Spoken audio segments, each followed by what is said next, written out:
चलो guys, should we start now? Is it working fine? देख लो एक बार, सब सही चल रहा है?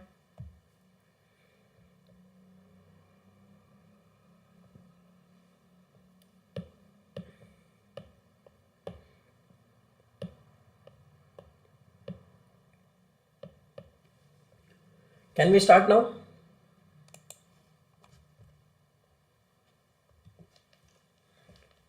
एक बार अपडेट कर दो दादा। I hope audio video all clear.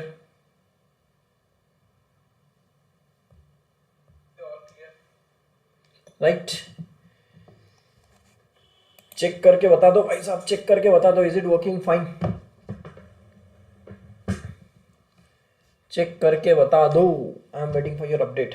Right, yes, clear है, कोई प्रॉब्लम नहीं? Audio video all clear?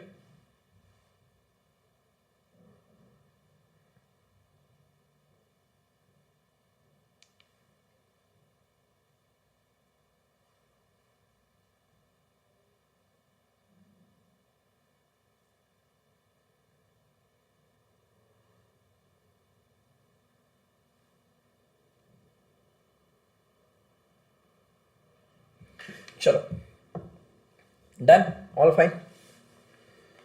चलो आ जाओ भाई, फटाफट करते शुरुआत। Insolvency and bankruptcy code introduction. ठीक है, ये चैप्टर हम एक सेशन में पूरा कंप्लीट करने वाले हैं, लेसन नंबर 2। ठीक है, आईसीएसआई के बुक के हिसाब से आई गेस ये कुछ 30-40 पेजेस का रहेगा बुक के हिसाब से। हमने एक, अगर जस्ट टेंटेटिव देखना ही है तो एक काम करना, 28 से स्टार्ट हो रहा है ये, राइट? ये चैप्टर कब कब कहाँ पे ख़त्म हो रहा है एक बार चेक कर लेना। एक बार चेक करेंगे प्लीज़। लेसन राउंड अप तो यहाँ पे 54 पे क्लोज हो रहा है, एग्जाम्पल समझो 54, राइट? 28 to 54, 28 to 54 मतलब ऑलमोस्ट कितना है भाई? कितना है ये? कितना है? 54 माइनस 27 मतलब टोटल 27 पेजेस का चैप्टर है as per ICSI book. As per ICSI book it's a 27 page chapter, right? ठीक है, 27 पेजेस का चैप्टर है एज पर आईसीएसआई बुक। ये चीज़ कॉमन है अपना सीआरआई पार्ट बी भी, तो हम इसको एक सेशन में कंप्लीट करेंगे।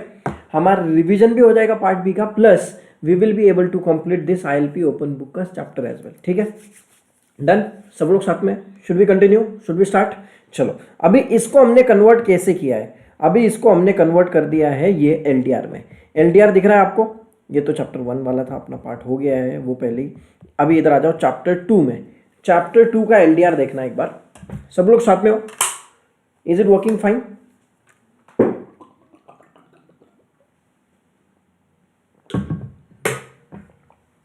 करेक्ट है?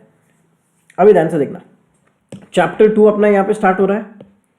ये चैप्टर 2 अपना यहाँ पे स्टार्ट हो रहा है, ये देखो, yes, introduction to insolvency bankruptcy code. इसमें बहुत सारा बेसिक है, बहुत सारा बेसिक चीज़ है जो आगे पूरा लिंक्ड है अपने हर एक चैप्टर से। ठीक है, तो देखना, ये first, second, third, fourth, fifth, sixth, 7, 8, 9, done. 9 pages में हमने 27 को 9 पेज में कन्वर्ट कर दिया। ऑलमोस्ट 3 पेजेस को हमने एक पेज में ला दिया है। 3 पेजेस को हमने एक पेज में ला दिया है ऑलमोस्ट। ठीक है, और सारे इंपॉर्टेंट चीजें सारी कवर्ड है। डन, चलेगा? तो हम पहले एक बार रेफर कर लेंगे अपना आईसीएसआई का बुक, उन्होंने कैसे दिया है। चैप्टर का ओवरव्यू एक बार देख लेते हैं, then will shift to LDR book. ठीक है, ठीक है, मैंने आपको already part B of CRI का भी एलडीआर दिया है, वो अलग से बनाया है। ये हमने ये बुक के कंटेंट के हिसाब से बनाया ऑर्डर वाइज। ठीक है, you can refer this LDR for preparation of CRI part B as well. You can refer this LDR for ILP preparation as well. Are you getting what I mean to say? Is it simple? Right? Should we start now? अब इधर देखना क्या क्या बोला है। की concept, learning objective, regulatory framework. तो इसमें कोड के बारे में 2016 introduction and IBBI regulation, IBBI is the board, उसके बारे में बातेंगे। और लेसन आउटलाइन, इसमें क्या क्या इंट्रोडक्शन है, historical background, report, need, scheme, institution, important definition, case laws. Important definition है, सबसे बड़ा वाला पार्ट है। ठीक है, क्योंकि इसमें सारे डेफिनेशन कवर्ड है, case laws and lesson round up. Done, right, सब परफेक्ट चल रहा है। डन, अभी आगे बढ़ते हैं। सबसे पहली चीज लेसन नंबर 2 क्या बोला है देखना, इंट्रोडक्शन है, ठीक है, मतलब इसमें इंसॉल्वेंसी का डेफिनेशन, बैंक्रप्सी की डेफिनेशन, वो हमने सारी चीजें कवर्ड कर ली है, वो वापस हम देख लेंगे, डोंट वरी। हिस्टोरिकल बैकग्राउंड पहले क्या था, आगे देखते हैं एक बार, ठीक है। अभी एक बार क्विक रिकैप करेंगे as per the chart given by ICSI. सबसे पहले क्या था सर जी अपना प्रेसिडेंशियल टाउन इंसॉल्वेंसी एक्ट 1909, फिर आया अपना प्रोविजनल इंसॉल्वेंसी एक्ट 1920, फिर इंडियन पार्टनरशिप एक्ट आया 1932, 1956 में कंपनीज एक्ट आया which is replaced by 2013। Right now we are studying 2013, right. Next चीज देखना, नेक्स्ट क्या है, sick industrial companies provision act 1985, right, इसको सिका बोलते हैं। डन, अभी देखना आगे, आईडीडीबीएफआई 1993 सर, इसके शॉर्ट फॉर्म से लर्न कर लो, ठीक है। इसके रिलेवेंट अगर आपको 4-5 एक्ट के नाम भी लिखना पड़ जाए, ये हम preparation part B plus ILP दोनों के लिए कर रहे हैं। आप बोलेंगे सर ओपन बुक है हम क्यों लर्न करें, अरे डोकली ये सेम चीज़ है ना, तो दोनों तरफ काम आएगा, ठीक है। उसके बाद में अपना सरफाइसी एक्ट, ये है सर जी 2002, और उसके बाद में अपना कंपनीज एक्ट 2013। तो ये तो इसको रिप्लेसमेंट वाला था। तो अगर उनको मतलब बताना भी है कि इसमें से कितने मुझे लर्न है, तो मैं क्या ईयर वाइज का मेमोरी टेक्निक कैसे कर सकता हूँ, 1909, 1920, 1932, 1985, 1993, 2002, right, this is 2002, right. Next is 2013। तो 1956 वाला जो है अपना, सॉरी मैंने 1932 के बाद में ये लिखना रह गया मेरा, 1985 लिख दिया मैंने, इसको नीचे ले लेते हैं, ठीक है, इसको नीचे ले लेते हैं भाई, तो आजा नीचे एक लाइन, चल एक लाइन हमें बीच में जगह छोड़ दे, हमें लिखना 1985 के पहले 1956 को, ठीक है। तो ये तो रिप्लेसमेंट वाला है, ठीक है, ये इधर से लिख लेते हैं, रिप्लेस्ड।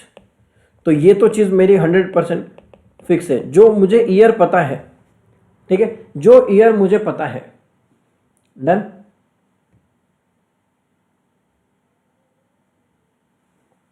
अभी मेरे एक बात बोलना, कौन सी चीज आपको ऑलरेडी पता है ईयर वाइज, सर ये कंपनीज एक्ट, ये सॉरी अपना पार्टनरशिप फर्म एक्ट हमें पता है, राइट।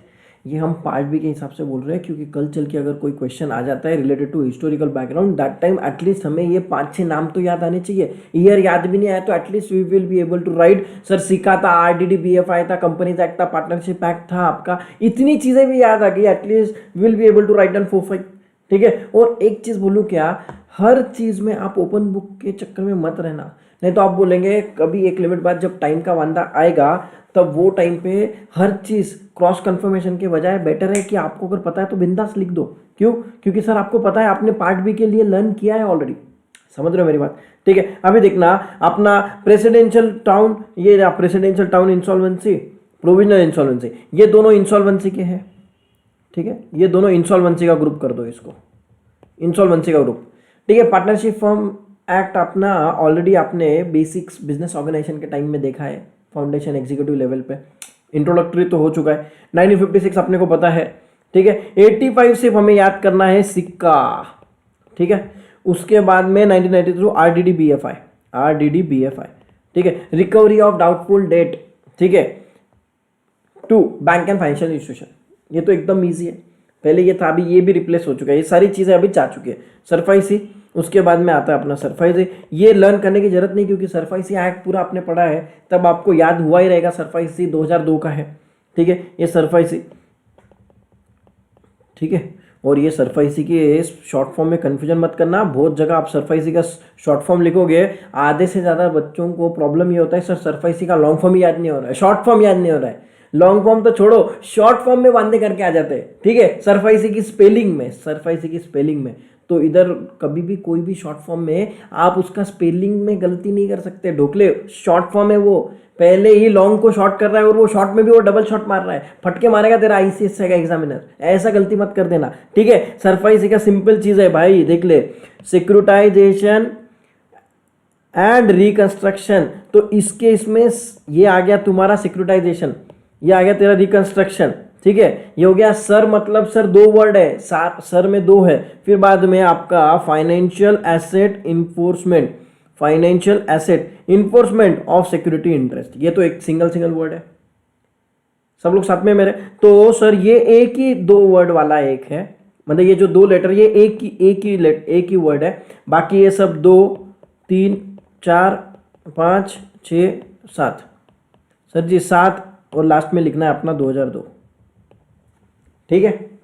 एक लाइन का नाम है, क्या बोले अभी इसको डन, समझा, हो गया बात, ये क्लियर हो गया सबको, ठीक है। ये चीज़ें, ये टाइमलाइन हमने क्यों लर्न की सर, क्योंकि सर इसकी रिलेवेंट का अगर क्वेश्चन आ गया हिस्टोरिकल बैकग्राउंड कि बोलो प्री आईबीसी एरा क्या था, at least will be able to write down. Sir जरूरी नहीं है अभी इसमें कितने नाम थे, समझो 7-8 है, एटलीस्ट 5 तो लिख पाए हम, ठीक है। चलो डन, अभी बात क्लियर हो गई, ठीक है। Under the constitution of India bankruptcy and insolvency provided in entry 9 list 3, concurrent list में आता है। आपको मालूम है वो 3 लिस्ट है, उसमें से ये 3rd कॉन्करेंट लिस्ट वाला है, ठीक है। वो कॉन्करेंट लिस्ट में एंट्री नंबर 9 में कवर होता है।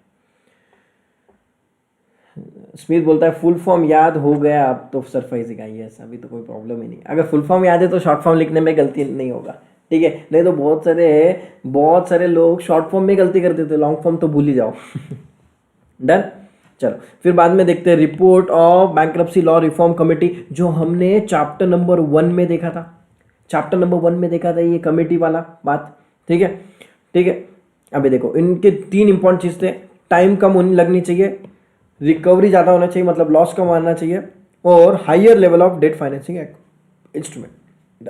आगे देखते हैं और क्या क्या है इसमें। Governance committee on bankruptcy reform, 3rd law Tiwari Narasimhan committee, Narasimhan justice Eradi Mitra Irani, ये हमने देख लिया ऑलरेडी, चैप्टर नंबर 1 में देखा ये हमने सब, ये चैप्टर 1 में था डिटेल में, ठीक है यार। ये रिफॉर्म्स कमेटी ने जो जो चीज़ें बोली, फिर बाद में लोकसभा राज्यसभा, फिर अपने प्रेसिडेंट ने ठप्पा लगाया, फिर बाद में लॉ बन गया, ठीक है। ये आ गया नीड फॉर द लॉ, क्यों आया ये एकदम। अच्छा सर आप बोलेंगे इसमें क्वेश्चन कैसे आ सकता, वो बोल देंगे आपको कि what were the situation or what was the situation, why IBC introduced, what made government to bring IBC।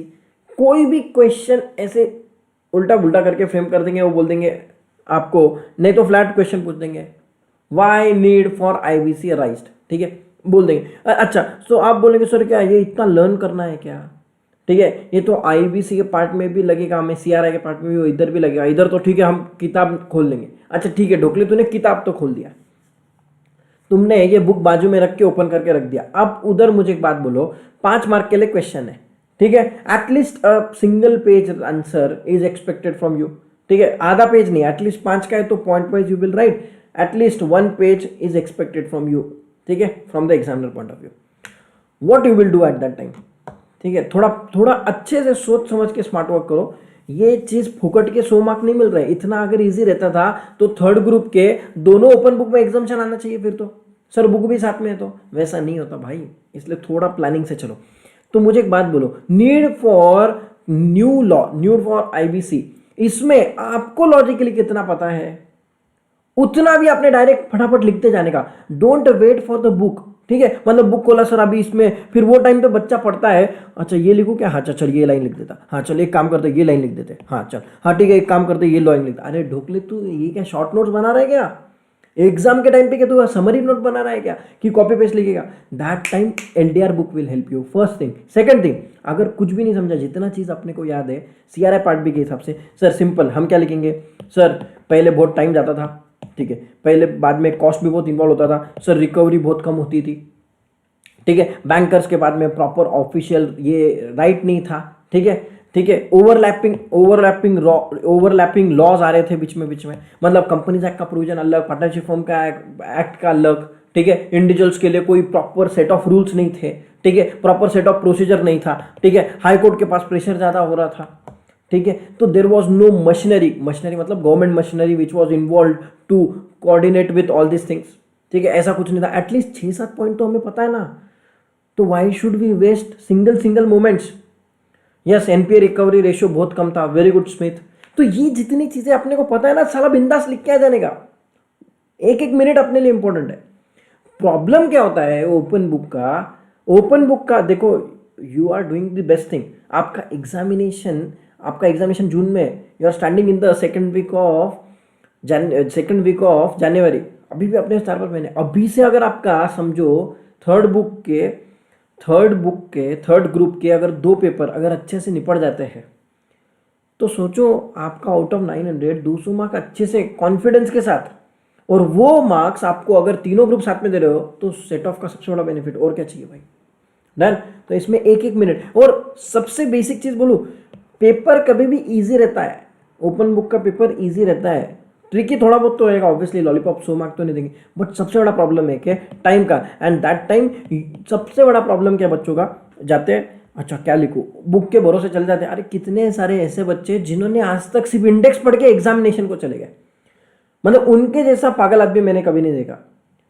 मुझे एक बात बोलो, वो ही 100 मार्क के लिए आपने CRI का 26 चैप्टर पढ़ा, ठीक है, रात दिन मेहनत की, वो 100 मार्क के लिए। अच्छा मुझे एक बात बोलो, ये 200 मार्क टोटल कितने हो गए, 200। अरे ढोकले, तूने 200 मार्क के लिए कितना टाइम दिया? अभी CRI का तुमने जब 26 चैप्टर किए, तुमने ऑलमोस्ट 3.5 से 4 महीना अगर स्टडी को दिया, एग्जाम्पल फर्स्ट रीडिंग, फिर बाद में रिविजन, मॉक टेस्ट दिया, बहुत कुछ पढ़ाई की, एक 100 मार्क के लिए। तुमने 200 के लिए कितना टाइम दिया? 200 के लिए students are not even giving 20 days 30 days, इतना भी नहीं दे रहे वो। एक दिन का इंडेक्स देके सर चले जाएंगे, आप कुछ तो क्या देख के लिखना। अरे ढोकले इतना इजी रहता था तो ICSI 100 मार्क फुकड़ के देता था क्या? डन। समझे कि नहीं समझे? तो ये चीज हमें बहुत क्लियर करनी है, और ये 200 में से at least we should try 150। Why can't we do? अगर सर मैं एग्जामिनेशन बोलता हूँ 60 120 आता है ना, 120 आता है ना, ठीक है ना, हम 150 का टारगेट तो रखो, एटलीस्ट 120 तो मिल ही जाएगा। और सोचो अगर ये 2 एग्जामिनेशन आ जाते हैं, तो अगर जो सिर्फ फर्स्ट और थर्ड ग्रुप दे रहे हैं उनके तो कोई टेंशन नहीं भाई साहब, ठीक है, जो सेकंड थर्ड दे रहे हैं या फिर फर्स्ट और सेकंड दे रहे हैं, कोई कॉम्बिनेशन दे रहा है, बट सबसे बेस्ट बेनिफिट क्या है 3 ग्रुप साथ में देने का, ये कि ओपन बुक आपको बाकी सबको भी सेट ऑफ करके देगा, ठीक है। और लकीली ILP जिन्होंने लिया उनके तो कोई टेंशन ही नहीं, एक बार पढ़ के 2 जगह का फायदा हो रहा है।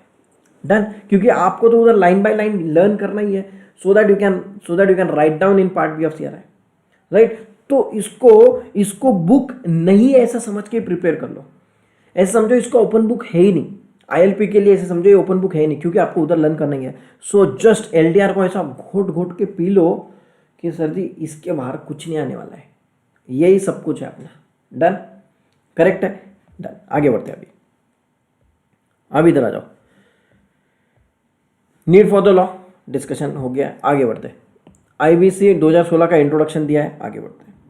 की ऑब्जेक्टिव दिया है उन्होंने, ठीक है, क्या क्या major objective, to consolidate and amend the laws relating to reorganization, amend वगैरह किया। सर ओपन बुक में मैक्सिमम कितने मार्क्स आते हैं sir? People have scored 70 also, ठीक है, 70 भी किया तो 140 होता है, 60 भी लोगों के एग्जामिनेशन आए हैं, 60 भी आ गए तो 120 हो सकता है, ठीक है। और हमें CRI भी, हमारे जितने भी सब्जेक्ट हैं हमें सब में एग्जामिनेशन का ही ट्राई करना है। 50 का ट्राई करेंगे तो 40 आएगा, ठीक है ना, ठीक है। और 100 का लिख देंगे तो फिर कोई टेंशन नहीं। अगर आप लिख के 70 का आओगे, 80 का आओगे, then don't expect that you will get examination. This is the bottom line of getting good score. You have to write down at least 100, then only you will be able to get 60 plus, ठीक है। If you happen to write down 70 or 80, you will definitely get less than 60, ठीक है। 40 to 60 के range में अटके हुए। और गलती से उसमें अगर आपका गलत निकला, या फिर आपने जो तुक्के मारे वो जगह पे नहीं लगे, या फिर आपका राइटिंग खराब निकला, या फिर बहुत सारी चीज़ें जो प्रॉब्लम हो सकती है, तो उसके चक्कर में सर बाउंड्री पे भी अटक सकते हैं आप तो 40-50 के एज में। तो ऐसा मत करना भाई, ठीक है। चाहे वो कोई भी पेपर रहो, कोई भी सब्जेक्ट रहो, अपना फर्स्ट टारगेट है 100% लिख के आने का, बाकी भगवान के भरोसे जो होगा वो देखे जाएगा। हमारा काम है लिख के आने का, बाकी वो एग्जामिनर के भरोसे, डन। चलो इधर आ जाओ। To provide for time bound insolvency resolution, time bound तो इसमें टाइम, यही चीज नीड के लिए थी, यही चीज आप लिख देना। अगर आपको क्वेश्चन आए what are the benefits of IBC, वही चीजें जो पहले गलत हो रही थी उसको पॉजिटिव वे में लिख देना। ठीक है, पहले सर टाइम ज्यादा लगता था, आईबीसी ने एक बार टाइम कम लगता है क्योंकि टाइम बाउंड प्रोसेस है 330 दिन। अच्छा, पहले लिखोगे आप बिफोर में, प्री आईबीसी एरा में आप लिखोगे सर एनपीए रिकवरी बहुत कम होता था, बाद में लिख दोगे एनपीए रिकवरी ज्यादा है। ठीक है, ठीक है सर, डाउटफुल डेट्स जो कन्वर्ट होते थे सर, नॉर्मल स्टैंडर्ड लोन से डाउटफुल लोन, स्टैंडर्ड लोन से एनपीए का जो कन्वर्शन रेशियो था वो प्री आईबीसी में ज्यादा था, पोस्ट आईबीसी में कम हो गया। एकदम इजी लॉजिक के लिए अगर जाए तो there is no need to, रट्टा मारने की जरूरत ही नहीं है। Then to ensure maximization of value asset, promote entrepreneurship, to increase availability of credit, balance of interest in all stakeholder, establish insolvency bankruptcy board as regulatory authority, IBBI, provide procedure for connected and general। ठीक है, ये सारी चीजें हमने line by line complete की है already part B में। How code is organised, तो इसमें हमने ऑलरेडी डिस्कस कर लिया। There are 5 parts, part 1 2 3 4 5। 1 क्या है, प्रिलिमिनरी। 2 है कॉर्पोरेट के लिए सीआरपी। 3rd है आपका इंडिविजुअल पार्टनरशिप फर्म के लिए। 4th है आपका आईपी, आईपीए और आयु, जो हम डिटेल में देखने वाले हैं अभी, और बाद में मिसलेनियस। ठीक है, बाद में क्या, salient features, what are the features of IBC, इसमें भी आप इनडायरेक्टली वही सारी चीजें कर सकते हो। फीचर्स ऑफ आईबीसी वही चीज है, बेनिफिट्स ऑफ आईबीसी वही चीज है। Sir what was the need of, what was the why IBC needed, what made government to bring, ऐसा कोई भी क्वेश्चन है इनडायरेक्टली देख रहे हो कि क्वेश्चन पूछने का तरीका अलग है, आंसर आने वाला सेम ही है। ठीक है, आगे देखते हैं, आगे देखते हैं और क्या क्या है। हाँ, ये सब डिटेल है उसके बारे में। इंस्टीट्यूशन अंडर आईबीसी, आईबीबीआई एक इंस्टीट्यूशन है, ये तो बोर्ड हो गया, मेन बोर्ड माई बाप है ये सबका। ठीक है, power and function of board, ये डायरेक्ट कॉपी पेस्ट क्वेश्चन आता है, direct flat question, what are the powers and boards of IBBI. ठीक है, तो पार्ट बी के लिए भी इंपॉर्टेंट है ये।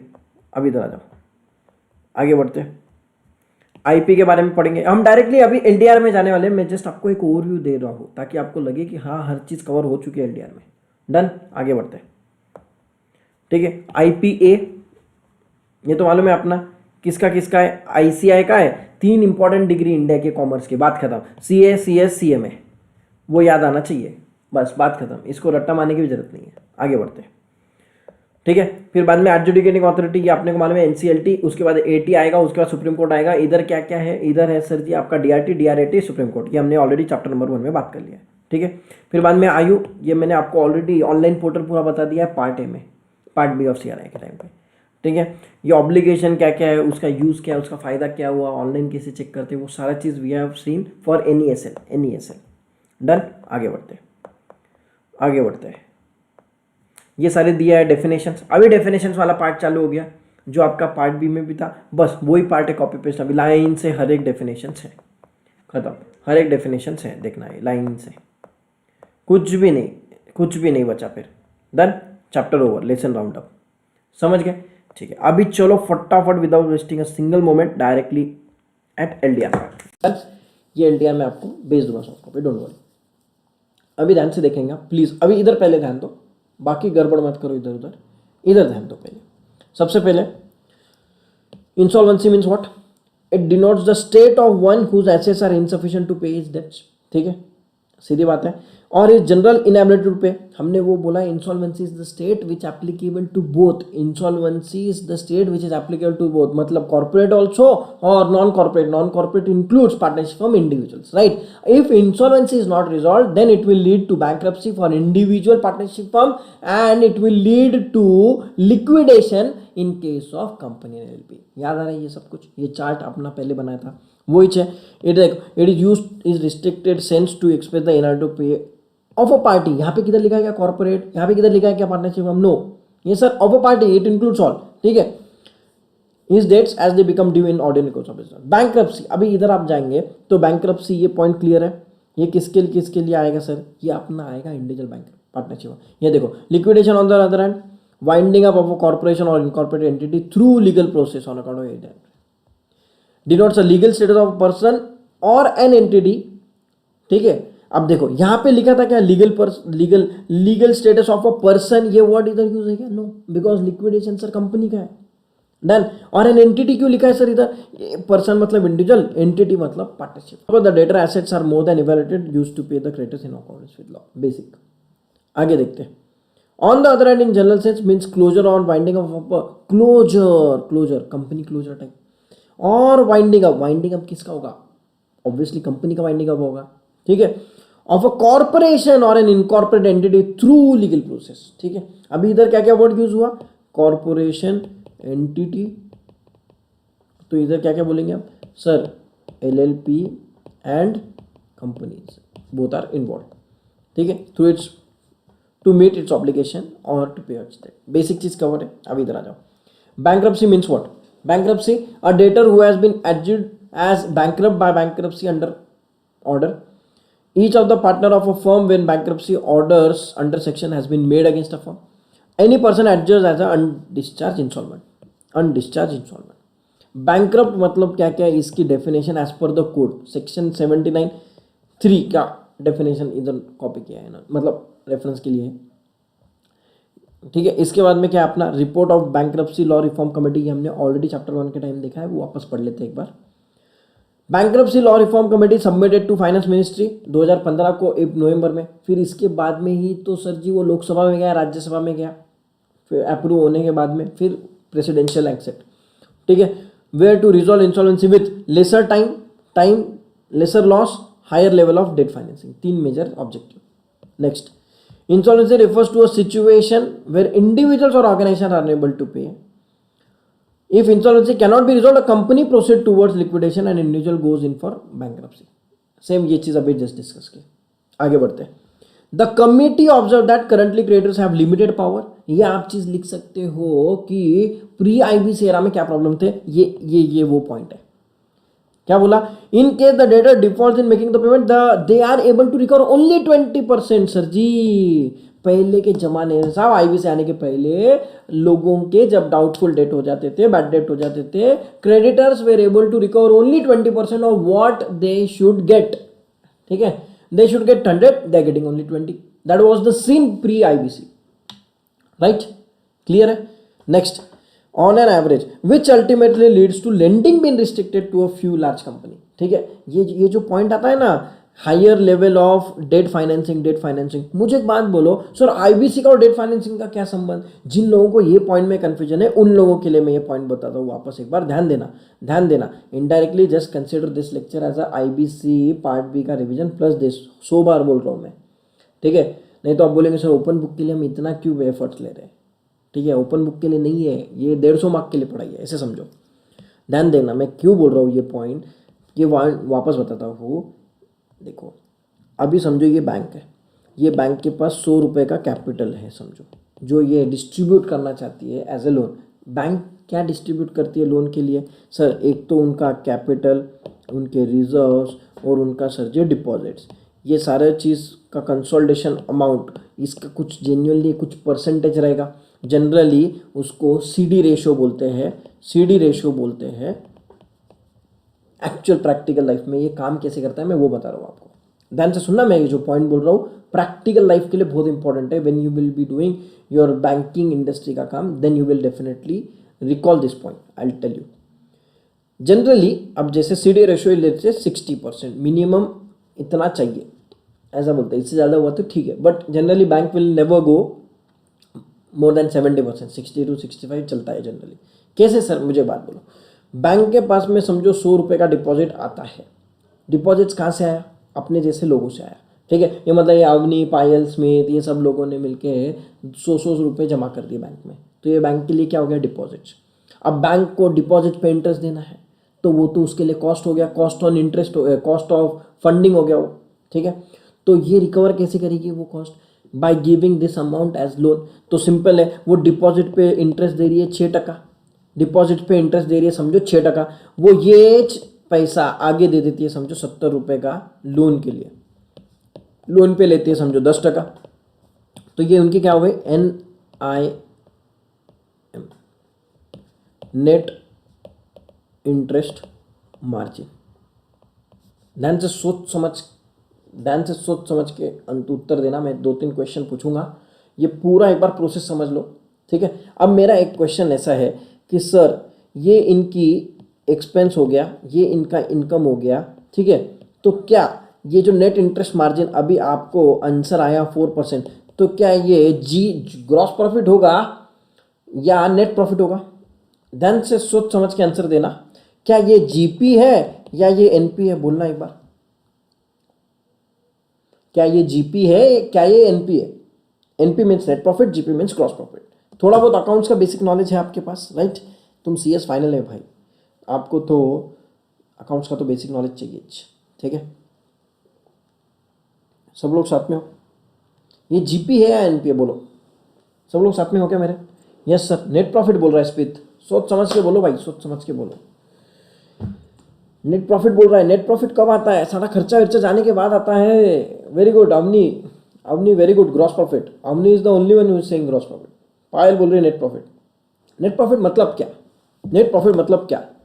अरे दादा, नेट प्रॉफिट कैसा आएगा बाबा? इट्स ग्रॉस प्रॉफिट ना। मेरी बात समझो, मेरी बात समझो, मेरी बात समझो। ये P&L है, इधर आपका सेल्स आ गया, इधर आपके डायरेक्ट एक्सपेंसेस आ गए, यहाँ पे आपका आ गया जीपी, या आपने जीपी इधर, इधर आ गया आपका कैरेट डाउन, इधर आ गया आपका ब्रॉड डाउन। फिर इधर आपके इनडायरेक्ट एक्सपेंसेस आते हैं ना, फिर किधर जाके इधर एनपी आता है ढोकले। ये इधर जीपी आया, ये इधर एनपी आया, ठीक है। तो बैंक का मेजर खर्चा, मेन डायरेक्ट एक्सपेंसेस तो इंटरेस्ट ऑन डिपॉजिट था, ठीक है। ये खर्चा जाने के बाद आपका जीपी आया, जीपी ग्रॉस प्रॉफिट का परसेंटेज आया आपका 4%, ठीक है। बट सर जी, ये 4% मेरा फाइनल नेट प्रॉफिट थोड़ी है, मेरा ऑपरेशनल एक्सपेंसेस आएंगे। अरे मेरा सैलरी भी तो जाएगा, मेरे एम्प्लॉयज़ का, मेरा रिकवरी का खर्चा।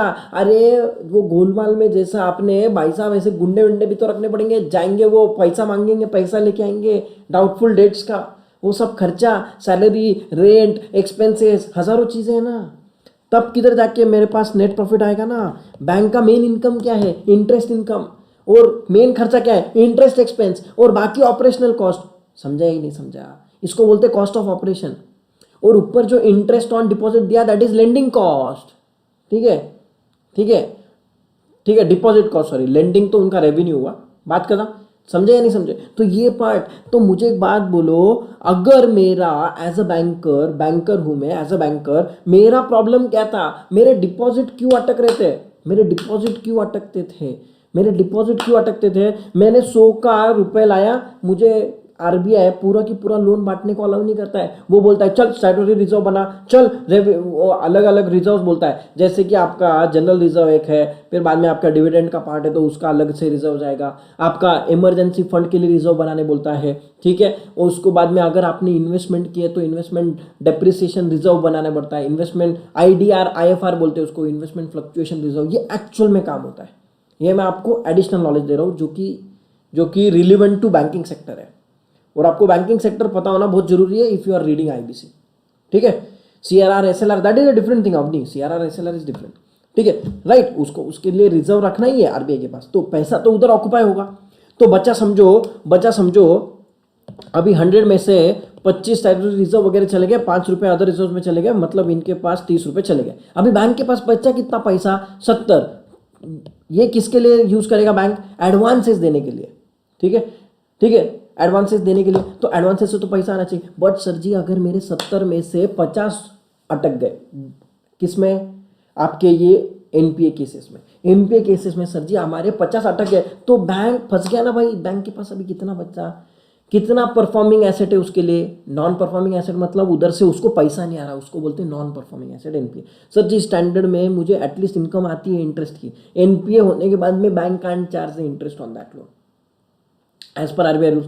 तो सर जी प्रॉब्लम ये हो रहा था कि बैंक का से अगर केसेस होने लग गए तो उनका फंडिंग अटक जाता था। अगर 20 जो उन्होंने दिए थे वापस उसको रिपे होंगे तो फिर और 4 नए लोगों को लोन देंगे। तो इसके लिए उन्होंने बोला higher level of debt financing across instruments through various instrument, doesn't matter, हमारा फंडिंग बढ़ना चाहिए। सर अगर मेरा 70 रुपये मैंने ऑलरेडी मार्केट में दे दिया एज अ लोन, 70 में से 50 अगर अटक गए तो क्या मैं 20 से क्या बैंक चलाएगा? मैं 70 में से 50 मेरे जब तक वापस नहीं आएंगे तब तक मैं, देखो ये एक प्रोसेस है, ये पूरा बैंक समझो एक बास्केट है, इसमें पैसा आता रहेगा जाते रहेगा, आते रहेगा जाते रहेगा। फंड फ्लो क्लियर है तब जाके बैंक खुश रहेगा। बैंक का पैसा एक बार अटक गया, बैंक बाद में क्या करेगा, डरेगा।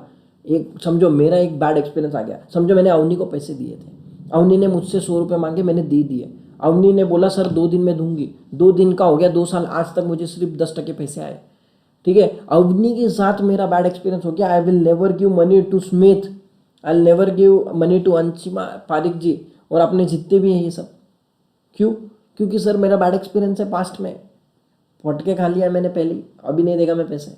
भले ही बाकी के लोग अच्छे, भले ही बाकी के लोग पहले जैसा बैड एक्सपीरियंस नहीं करेंगे तो भी। तो ये सब चीज़ों को सॉल्व करेंगे तब जाके banking will be able to give more amount of finance. और ज़्यादा फाइनेंस गिरेगा मार्केट में तो प्रोडक्शन, मैन्युफैक्चरिंग, ट्रेडिंग, बिजनेसेस ज़्यादा होंगे। वो अगर ज़्यादा होंगे तो इनडायरेक्टली गवर्नमेंट को हेल्प होगा, जीडीपी बढ़ेगा और अपना इनडायरेक्ट टैक्सेस कलेक्शन बढ़ेगा, डायरेक्ट टैक्सेस कलेक्शन बढ़ेगा तो अपना किधर कंट्री ज़्यादा काम करेगा। Are you getting the entire logic behind this? इतना प्रैक्टिकली आपको कोई जिंदगी में नहीं बताने वाला है। ठीक है, इतना एक्चुअल लिंक के साथ में कि हाउ एक्चुअली इट हैपन्स, क्यों जरूरत पड़ी। ठीक है, वो सिर्फ एक लाइन लिख दिया, आधे से ज़्यादा लोगों तो वो लाइन का मीनिंग भी नहीं इंटरप्रेट करने आता है।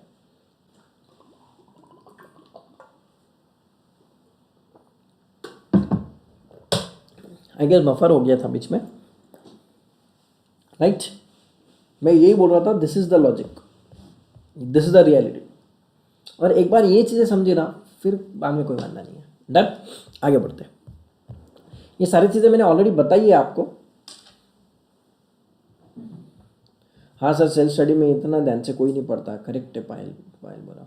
अरे अभी क्या ही बताऊँ, सेल्फ स्टडी का तो छोड़ दो, कितने फैकल्टीज़ देख लिए मैंने, क्या ही बताऊँ। अभी हमारे ये सीए में भी सिलेबस में आ चुका है, मतलब हम तो सीए बन चुके थे, उसके बाद में आईबीसी आया। मतलब मैं तो 2015 में बन गया था, तब तो ये आईबीसी नाम का कोई एक्ट नहीं, ना कुछ ये कोड, ना इसके कुछ रूल्स विल्स, ये तो सिलेबस में था ही नहीं हमें। बट हम पास आउट होने के बाद हम तो एक्चुअल में जब हम एक लेवल आती है, कभी भी समझना, एक लेवल ऐसा आता है, ये ऐसा लेवल आता है कि नया एक्ट है, जैसे जीएसटी आया 2017 में, तब हमारे एम्प्लॉय, हमारा स्टाफ, हमारे आर्टिकल्स और चार्टर्ड अकाउंटेंट सब एट पार रहते हैं। क्यों? क्योंकि नया एक्ट है, पूरी दुनिया फर्स्ट टाइम पढ़ रही है। ठीक है, फिर उसमें सीनियर जूनियर कुछ नहीं रहता। ठीक है, वो टाइम पे हम बुक्स वगैरह लाने के, आईबीसी हमने ये पूरा जीरो से पढ़ा है। जब हम प्रैक्टिस कर रहे थे तब तो भाई सीए बन चुके हैं, अभी थोड़े कोई क्लास लाएंगे, बुक भी रेफर कर लेंगे। ठीक है, मार्केट में बुक्स भी नहीं आते जल्दी, क्योंकि नया नया है, लिखने वाला भी अभी लिख रहा है जस्ट, बुक कैसे आएंगे। तो वो टाइम पे हम तो बेयर एक्ट पढ़ो, ये पढ़ो, वो पढ़ो, वो चक्कर में इतना ज़्यादा ग्रास लेवल, ठीक है, ठीक है, रॉ लेवल से जो बोलते हैं ना कि वो पढ़ाई हो जाता है। और उससे जब आप मार्केट में काम करते हो इसके रिलेवेंट वाला, ठीक है, तो वो बहुत बहुत मतलब एक अलग नेक्स्ट लेवल का नॉलेज आता है उसमें, मतलब एक ग्रिप आ जाती है सब्जेक्ट पे। तो सर ये पेटीएम वाले कैसे कमाते हैं? पेटीएम वाले कैसे कमाते, मतलब उसका तो मार्जिन है ना। पेटीएम पे एवरी ट्रांजैक्शन अगर पेटीएम के थ्रू होता है तो उसको कुछ ना कुछ तो परसेंटेज मार्जिन जाता है ना भाई। ठीक है, डन, आगे देखते हैं।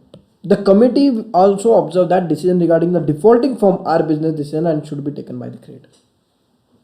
बहुत इंपॉर्टेंट चीज थी ये, इसलिए तो management will be taken over by the IP, वो सारी चीजें आएगी नहीं, मैनेजमेंट को टेक ओवर कर लो। क्यों? क्योंकि बिजनेस का decision should be taken by the creator, not the debtor. Corporate debtor के पास में, उसके पास जितने भी हक हो वो छीन लो, उसके जितने भी राइट्स है वो निकाल दो उसके हाथ से। डन, डन, चलेगा। चलो इधर आ जाओ। अभी क्या क्या लिखा है, 1964, 81, 91, ये सब कमेटी वगैरह बाकी लिखे हैं, ये इतना लर्न करने की जरूरत नहीं है। डन, ये आगे चलते जा रहे हैं। हमने क्या क्या देखा एक बार ये, बट अगर समझो ये एलडीआर देने का फ़ायदा क्या है साथ में, ये इतना मैं डिटेल में क्यों दे रहा हूँ।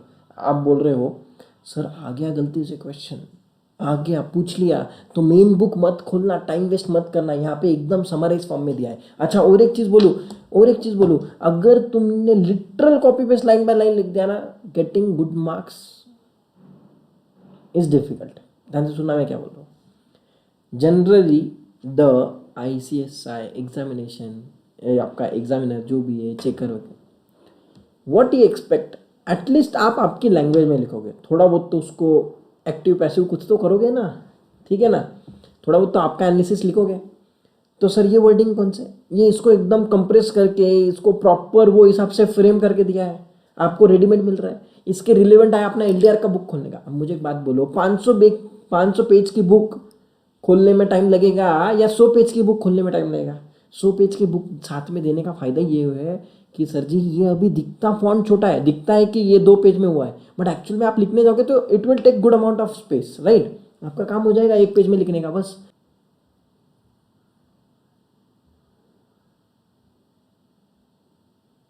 राइट, आई गेस बफर हो गया था, फिर से बोल रहा हूँ। टेबल निकालने का ईयर है, कमिटी है, और इधर रिकमेंडेशन क्या था, फटाफट लिखने आना है। गलती से उन्होंने पूछ लिया, ठीक है, मैंने आपको बोला है 6 मार्क के क्वेश्चन आ सकता है, 3 का भी आ सकता है, 4 का भी आ सकता है, उनको 6 के 12 करने हैं। पहला क्वेश्चन 40 का है, 12 इंटू 5 करना है, तो पूछ लेंगे, 4 कमिटी दे देंगे, बोल देंगे उनके रिकमेंडेशन क्या आता है, खत्म। कैसे नहीं होगा फिर अपना 100 मार्क का? पहले से स्मार्ट वर्क करना है भाई, गधा अमली तो पूरी दुनिया करती है, अपने को वो धंधे नहीं करने के। डन, बहुत फायदा। अरे आपको समझ में नहीं आ रहा है इसका कितना कितना एडवांटेज है। अच्छा, ये जैसे अपना सब्जेक्ट कंप्लीट होगा, ठीक है, let's say example bye January complete हो गया, फ्रॉम फेब एवरी फोर्टनाइट, मतलब फरवरी में आप एक पेपर सॉल्व करोगे, फरवरी में 2 पेपर सॉल्व करने हैं आपको, मार्च में 2, अप्रैल में 2, मई में 2। अभी से फिक्स कर लो शेड्यूल आपका, ठीक है। Once MCS is done, MCS के भी आपको पेपर सॉल्व करने हैं, कुछ भी नहीं, कुछ भी नहीं। क्या करना है मैं आपको बताता हूँ, पास्ट एग्जामिनेशन के क्वेश्चन निकाल लेंगे, ठीक है। मैं भी आपको ऑलरेडी देने वाला हूँ प्रैक्टिस मेडल बना के, उसका भी डोंट वरी।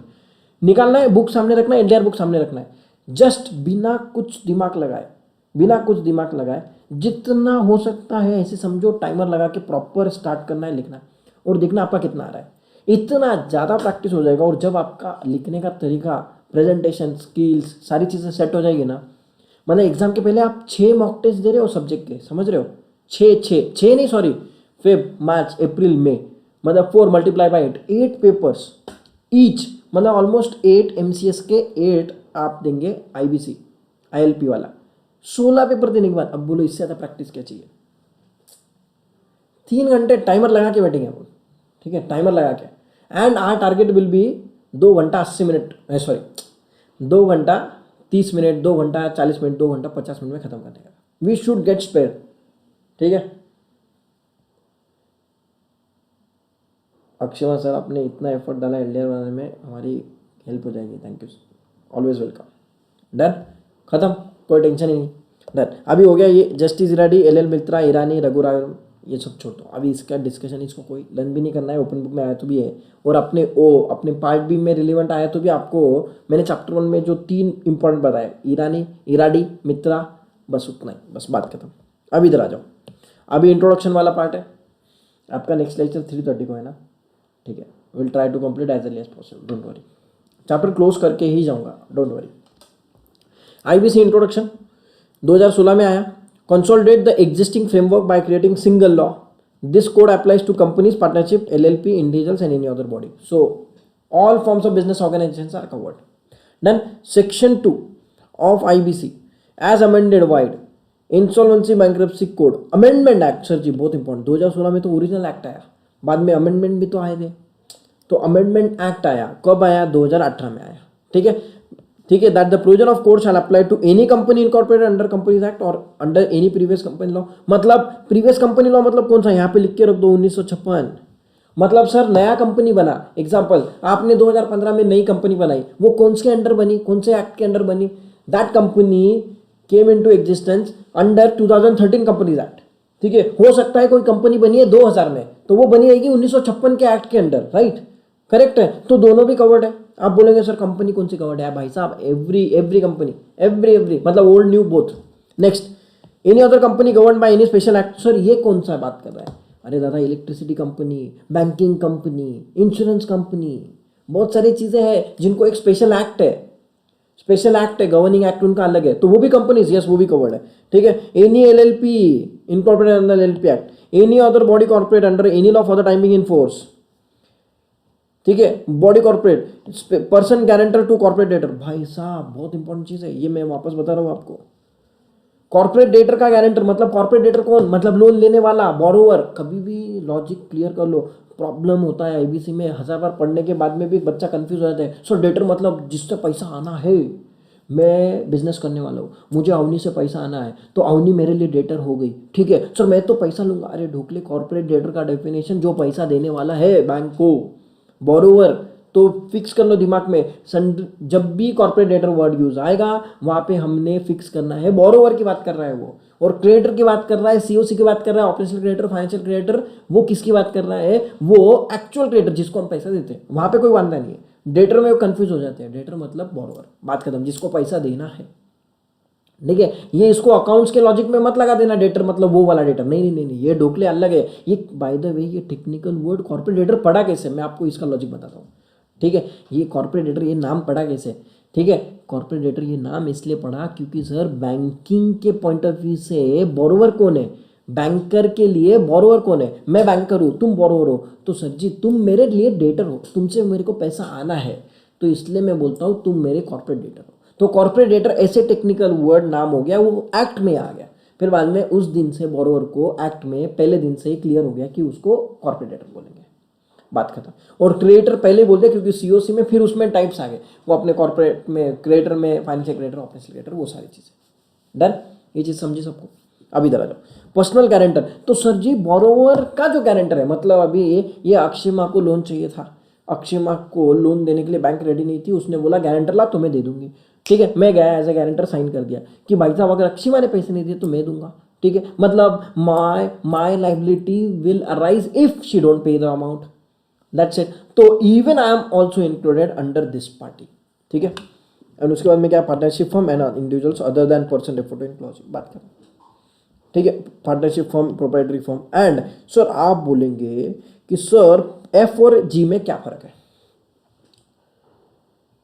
ध्यान से सोच समझ के बोलना, एफ और जी में क्या फर्क है, आपका होमवर्क है, थोड़ा इसके बारे में रिसर्च करना, ठीक है। एफ बोलता है सर पार्टनरशिप फर्म और प्रोप्राइटरी फर्म, तो प्रोप्राइटरी फर्म तो इंडिविजुअल्स का बिजनेस है। प्रोप्राइटरी फर्म मतलब क्या, जेठालाल, जेठालाल अपना प्रोप्राइटरी फर्म है। ये क्या है फिर, individuals other than person refer to in clause ही, ये कौन से इंडिविजुअल्स है, ठीक है, इसके बारे में थोड़ा रिसर्च करना है। अरे जस्ट जो आदमी पढ़ा दिया उतना पढ़ा दिया, बस बात खत्म, या फिर सेल्फ स्टडी जितना पढ़ लिया समझ गया उतना, बात खत्म, उसके लिए पढ़ाई कर रहे हैं हम।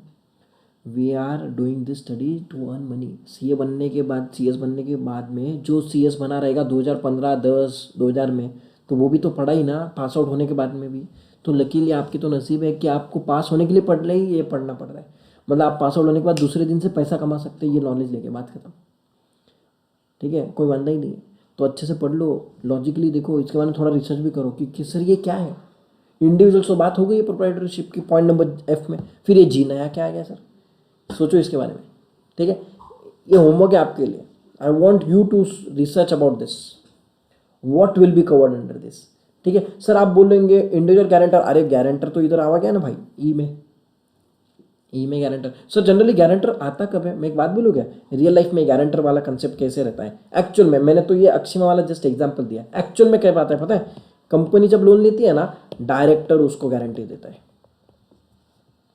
पता है, मतलब जैसे अभी रिलायंस कंपनी जा रही है लोन लेने को, तो डायरेक्टर अपने मुकेश अंबानी साहब गए, ऐसे ऐसे बोला, देख भाई मुकेश भाई मोटा भाई है तो मैं लोन देगा, रिलायंस को ऐसे में लोन नहीं देगा, मुझे मोटा भाई पे ज़्यादा भरोसा है, क्यों, क्योंकि उनके पास में तगड़ा एसेट है भाई, ठीक है। मतलब आज की डेट में everybody is telling that Reliance capital भले डूब गया रहेगा बट अनिल अंबानी के पास पैसा बहुत है, ठीक है। अनिल अंबानी नाम के लिए बैंकरप्ट डिक्लेयर हो गया बट उसके पास पैसा बहुत है, लीगल एंटिटी है, ठीक है, उसमें कंपनी है, वो बोलेगा मैं अनलिमिटेड लाइबिलिटी नहीं आएगा, लिमिटेड लाइबिलिटी आएगा, तो उधर तो बैंकरप्सी खत्म हो गया, वो बात खत्म हो गया, बट इसके personal asset will not be taken into consideration while repaying the debts of the company, ठीक है, वो सब कुछ कार्यक्रम करके वो हो गया है। बट इसलिए कंपनी क्या बोलता है, बैंकर क्या बोलता है, नहीं नहीं नहीं, मेरे को तो पर्सनल गारंटी चाहिए भाई डायरेक्टर की, ठीक है। और जनरली एक्चुअल में देखे जाए तो जब भी कोई कंपनी का लोन रहता है, banker will never give loan directly to company, they will take at least one of the director into personal guarantee, उसका लेंगे एग्रीमेंट करके, और होता है ये, क्यों, क्योंकि सर जब तक पर्सनल गारंटर इन्वॉल्व नहीं है ना, उसका इंटेंशन डिफ़ॉल्ट करने का नहीं होगा। क्यों? क्योंकि पर्सनल गारंटी जैसे आ गई, डिफ़ॉल्ट करने का इंटेंशन खत्म हो जाएगा। क्यों? क्योंकि उसको मालूम है सर इज्जत से पैसा कमाओ और पहले बैंक को दो, नहीं तो पैसा कमाएगा और हनीमून मनाया जाएगा। ठीक है, पैसा कमाएगा ना बिजनेस का, तो बिजनेस का पैसा कमाए किसकी वजह से? बैंक के लोन लेने की वजह से कमाए ना तूने, तो पहले बैंक का लोन फेड। ठीक है, जब तेरा डेट क्लियर हो जाएगा, जैसा आज मोटा भाई डेट फ्री करके बैठे रिलायंस कंपनी, आज जो चाहे वो कर सकते हैं, समझे? क्योंकि there is no burden on debt. ठीक है, इंटरेस्ट कॉस्ट कम हो गया, इसलिए उनकी नेट प्रॉफिट मार्जिन भी बढ़ गई। समझे? समझे कि नहीं समझे ये बात? Right, done, I you clear with this? एकदम बेसिक पार्ट है। तो ये जब लेता है और बाद में जैसे ये सर जी आईबीसी वगैरह का केस आ गया, बात खत्म। आईबीसी का जैसा केस आया, ये क्या करेगा? ये डायरेक्टर को पकड़ेगा, चल पैसा निकाल, डन। ये आएगा आपका पर्सनल गारंटी में। एओपी बीओआई आ सकता है क्या? अरे थोड़ा पढ़ो तो सही, देख तो सही। ठीक है, और एक क्वेश्चन देता हूँ मैं आपको। ठीक है, और एक क्वेश्चन देता हूँ for research, whether whether whether H U F is covered और नॉट। अगर एच यू एफ का बिजनेस है तो क्या हुआ है, आईबीसी में आता है क्या? यहाँ पे अभी पॉइंट में लिखा नहीं है क्लियर कट, तो वो एक पॉइंट पढ़ना है आपको। और वो लास्ट वाले इंडिविजुअल्स का क्या, इसका लॉजिक निकाल के लेके आओ बस। ठीक है, थोड़ा बहुत रिसर्च तो करो, गूगल तो मारो, थोड़ा बहुत तो पढ़ो तो सही यार, खुद भी तो हाथ पे मारो, सब कुछ रेडीमेड मिलेगा क्या? डन, सब कुछ रेडीमेड मिलेगा क्या? Done, is it working fine? सब सही चल रहा है भाई? ऑडियो वीडियो ऑल क्लियर है?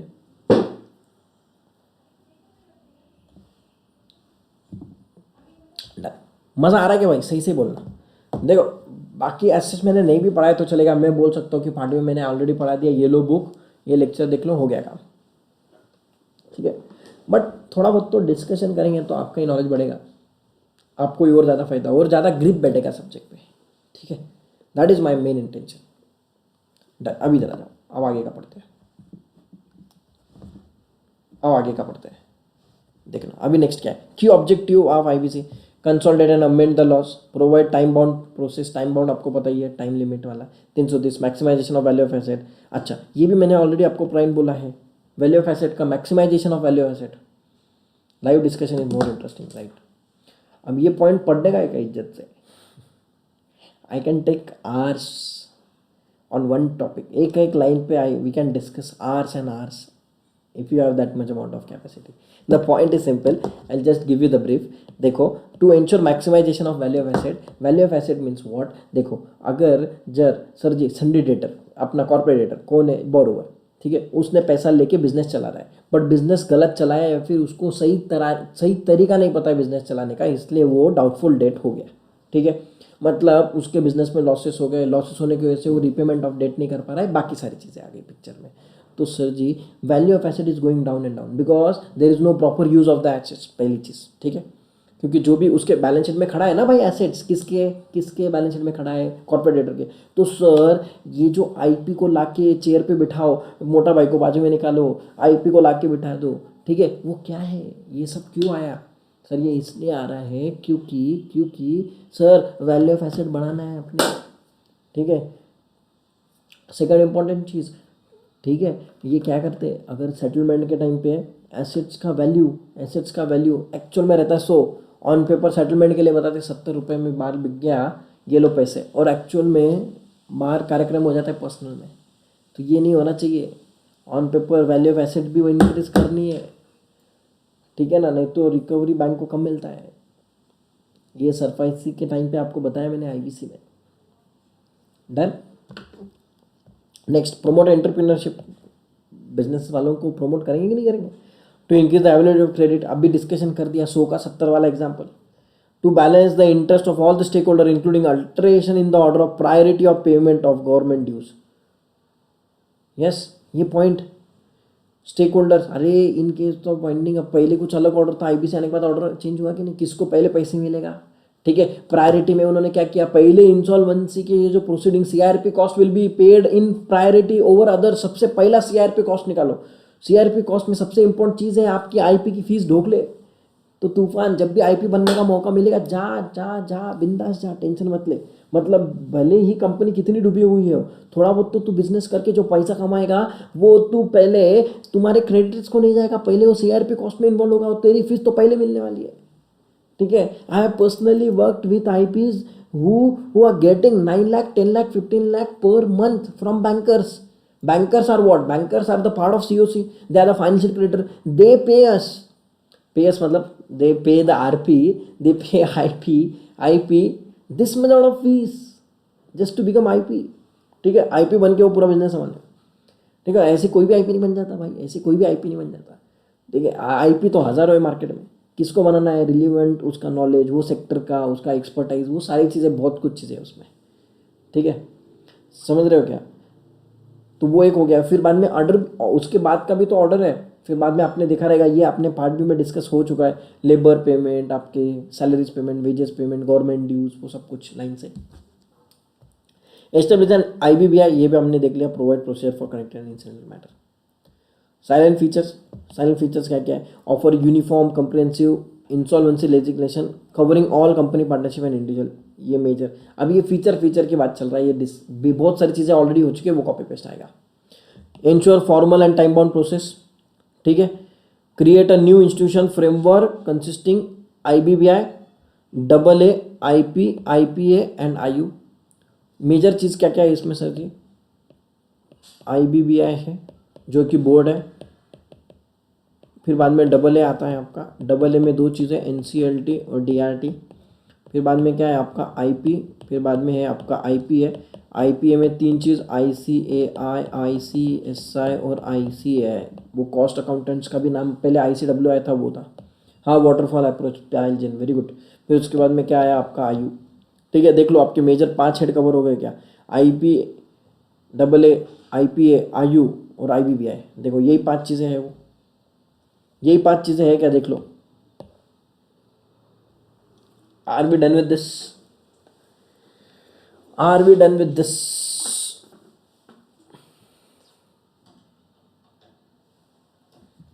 डन. यस, यही मेजर चीज़ें. ठीक है. नेक्स्ट पार्ट, थर्ड क्या है? Code provides IP a class regulated but private professional having minimum standard of professional. मैंने आपको बोल दिया ऑलरेडी. क्या है? वो एग्जामिनेशन देना पड़ेगा, ऐसे कोई भी नहीं बन सकता. ठीक है. उसमें एक मिनिमम क्वालिफिकेशन दिया है, जैसा CA बनने के बाद में 10 साल, CS बनने के बाद 10 साल का प्रैक्टिस होने के बाद में आप एग्जामिनेशन के लिए एलिजिबल हो. ठीक है. IP a class of regulated private. Regulated क्यों? क्योंकि उनके rules, regulation, code of conduct सब कुछ आपका IPA रेगुलेट करता है ना उसको. अगर उसने कुछ गलत काम किया तो उसको लिस्ट में से निकालने का भी काम किसका है? IPA का है. IBBI also can take the action against that particular professional who has done professional ethics का डिस्चार्ज, उसने अगर फॉलो नहीं किया और बाकी भी कुछ फ्रॉड किया तो वो सब कुछ. ठीक है. वो सब डन. एक सेकेंड ना.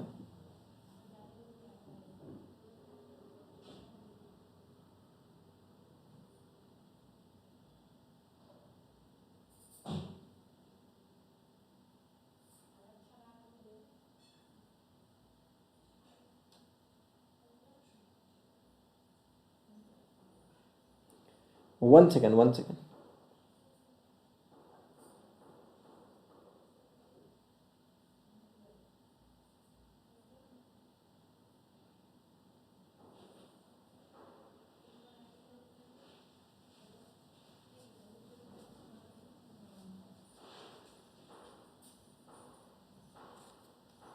डन. चलो, मैं एक बार चेक कर रहा था पूरा लेक्चर पहले से अभी तक बराबर सब चल रहा है क्या? करेक्ट. डन. अभी इधर आ जाओ. IP वाला हो गया अपना. Having minimum standard of professional ethical conduct, वो बाकी बेसिक चीज़ें. ठीक है. Authorization to assignment, IP enrol with them. IP enrolment आप पास आउट होने के बाद मैंने ये सारा वेबसाइट वगैरह हर एक चीज़ बताया डिटेल में, ऑलरेडी अपना कवर हो चुका है. ठीक है. बाद में क्या है? देखो ICI, ICSI और अपना ये कॉस्ट अकाउंट हो गया. फिर पॉइंट नंबर 4 क्या है? Insolvency professional can not control the asset of the debtor. क्यों? क्योंकि वो रिप्लेस करेगा मैनेजमेंट को. Done. Insolvency professional verify the claim of creditor. ये भी अपना पार्ट है. याद आ रहा है क्या कुछ? ये देखो, ये ऐसे समझो, ये चैप्टर पूरा जूस है पूरे IBC का. क्या क्या आप करते हो नहीं करते एज अ क्रेडिटर? सबसे क्रेडिटर्स के क्लेम. अरे बहुत ज़रूरी थोड़ी कि बैलेंस शीट में सबके क्लेम लिखे रहेंगे.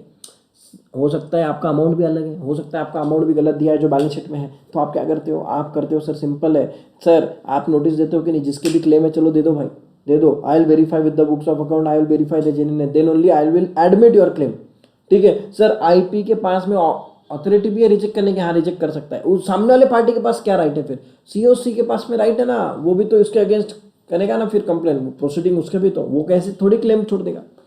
ठीक है, दोनों तरफ से उसको दे के रखा है, दोनों के पास राइट है, अपॉर्चुनिटी ऑफ बीइंग हर्ड वो सब कुछ। राइट अवनीश, हाँ with in 30 days, very good. देखो कंस्टिट्यूट सीओसी, सीओसी अपॉइंट करेगा वो, आईआरपी करेगा ना सीओसी फॉर्मेशन। देखो कितना कितना कितना आयरनी है, सीओसी को फॉर्म करने वाला आईआरपी, ठीक है ना, और आईआरपी को ही धक्के मार के निकालने वाला कौन है? सीओसी। हो सकता है आईआरपी को ही कंटिन्यू कर ले आर पे, then that is a good thing, but sir ji मालूम पड़ा जिसने जिसने आपको बनाया उसी को आप निकाल के उसके जगह दूसरे को ला रहे हो, सनम बेवफा हो गया उसका। चलो, runs the debtor business as going concern during the moratorium period and assist the creditor in finalizing the revival plan. ठीक है, next he also ensure the debtor is in compliance with all the laws applicable to that particular organization, जो भी है, to regulate working of IP, नहीं ये हो गया, applicable to during the revival process, in liquidation insolvency professional act as a liquidator and bankruptcy trustee. yes, ये important point है। Liquidation में आईपी है ना भाई आपका, लिक्विडेटर भी बन के काम करेगा और बैंक्रप्सी ट्रस्टी भी। बैंक्रप्सी ट्रस्टी किधर आएगा? इंडिविजुअल पार्टनरशिप फर्म में। और लिक्विडेशन कब आएगा लिक्विडेटर बोल के? आपका जब कंपनी और एलएलपी की बात चल रही है। डन, आगे बढ़ते हैं। IBBI framed IBBI regulation 2016 to regulate the IP. ठीक है, next these regulations are amended from time to time. Next part, to regulate IPA, IBBI has framed regulation in excess of the IBC. Next आगे देखना, IBBI ने क्या model bylaws बनाए, governing body बना के रखी है। Next 5 point, 5th number, while the insolvency professional assist in insolvency resolution proceeding envisages in the code, the IU, अभी आता है आपका next part, IU on the other hand collect, collate, authenticate and disseminate financial information। सब कुछ information इधर है, right. आपने कौन से बैंक से कब लोन लिया था, कब सेटिस्फाई किया, मॉडिफिकेशन क्या क्या हुए, every single thing will be recorded.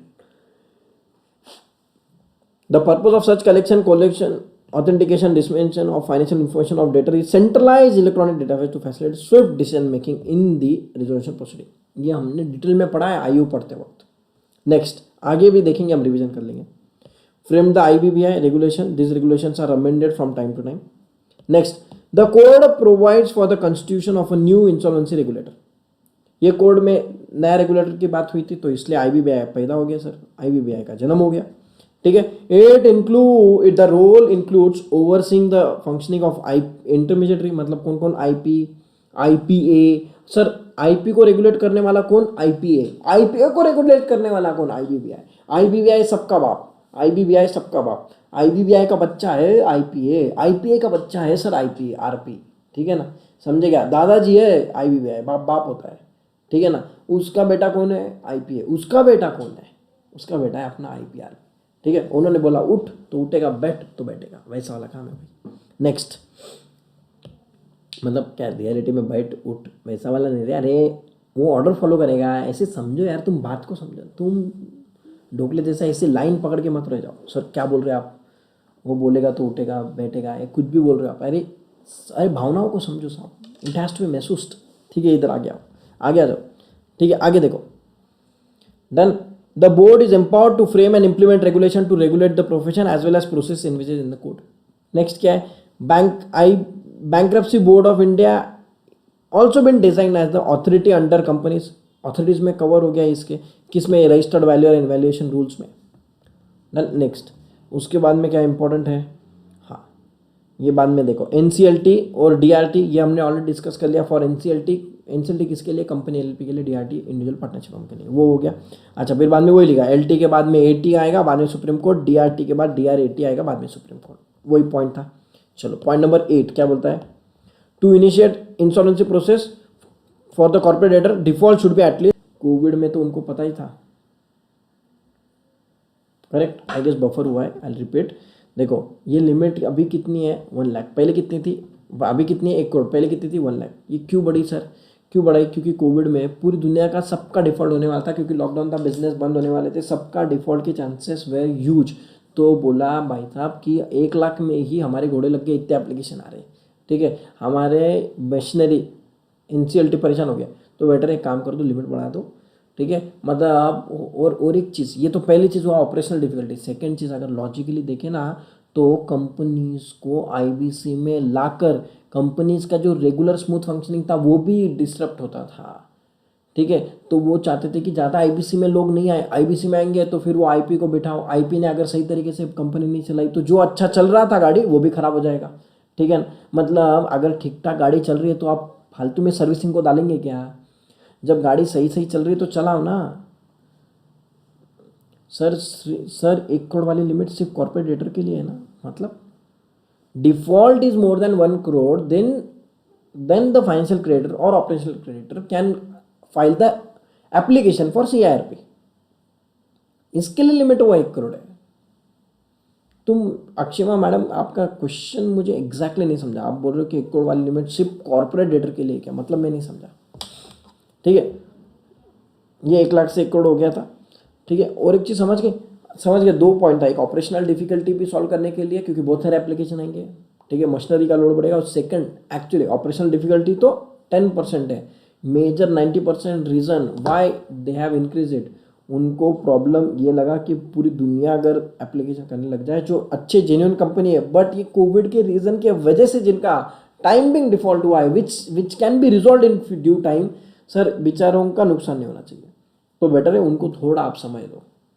ठीक है सर, आप बोलेंगे तो आपका क्या बोलना है सर, कल चल के गवर्नमेंट को लगा तो क्या ये 1 करोड़ का लिमिट 50 लाख में भी ला सकते हैं? उनकी मर्जी है भाई, उनको लगता है कम करना कर देंगे, उनको लगता है बढ़ाना बढ़ा देंगे, उनकी मर्जी है। आगे बढ़ते हैं, क्वेश्चन नंबर पॉइंट नंबर 9 क्या बोलता है? In resolution process for corporate the court proposes 2 independent stages. Sir वो इंडिविजुअल में एफएसपी पढ़ा था ना, कि उसमें 35,000 वाला लिमिट है तो कन्फ्यूजन। अच्छा हाँ, वो अलग ये अलग। हाँ, कोविड में तो सस्पेंशन था, सीआरपी था ना। हाँ है रे, अरे कोविड में पर्टिकुलर टाइम के लिए सस्पेंशन था वो, बट अभी वो गया वो सस्पेंशन। अरे तुम जो बोल रहे हो, तुम जो कह रहे हो ना बाबा, तुम जो कह रहे हो ना, मैं अभी बताता हूँ। वो जो सस्पेंशन की बात कह रहे हो, ये रहा अमेंडमेंट, अमेंडमेंट। ध्यान से देखना भाई, ध्यान से देखना। आपको मैंने वो अमेंडमेंट के, इसमें 2 अमेंडमेंट थे। एक था आपका ये अमेंडमेंट है जून 21 का, मैंने दिसंबर 21 के अमेंडमेंट्स का तो ऑलरेडी आपको आपके ड्राइव पे अपलोडेड है, तो ये तो आप देख लेना दिसंबर 21। जून 21 का अपलोड करना बाकी है, मैं वो अपलोड करवा दूंगा, डोंट वरी। ध्यान से देखना, यहाँ पे मैं आपको बता देता हूँ सस्पेंशन कब था, वो कब से कब तक था। ध्यान से देखना एक बार।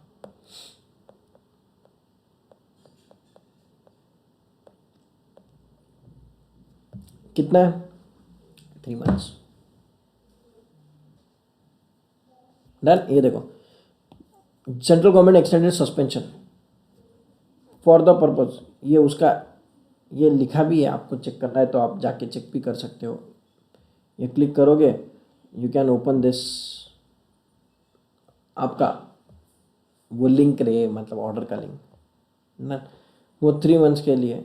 ये देखो यहाँ पे क्या लिखा, ये देखो यहाँ पे लिखा है suspension of initiation for a period of 6 months और such for the period not exceeding 1 year from that. तो यहाँ पे लिखा है हम सस्पेंशन कितना दे रहे हैं, for a period of 6 months और such for the period as may be extended further but not more than 1 year, maximum 1 year। 25 मार्च 2020 को, क्योंकि तब नया नया वो कोविड वाला फेज आया था। ठीक है,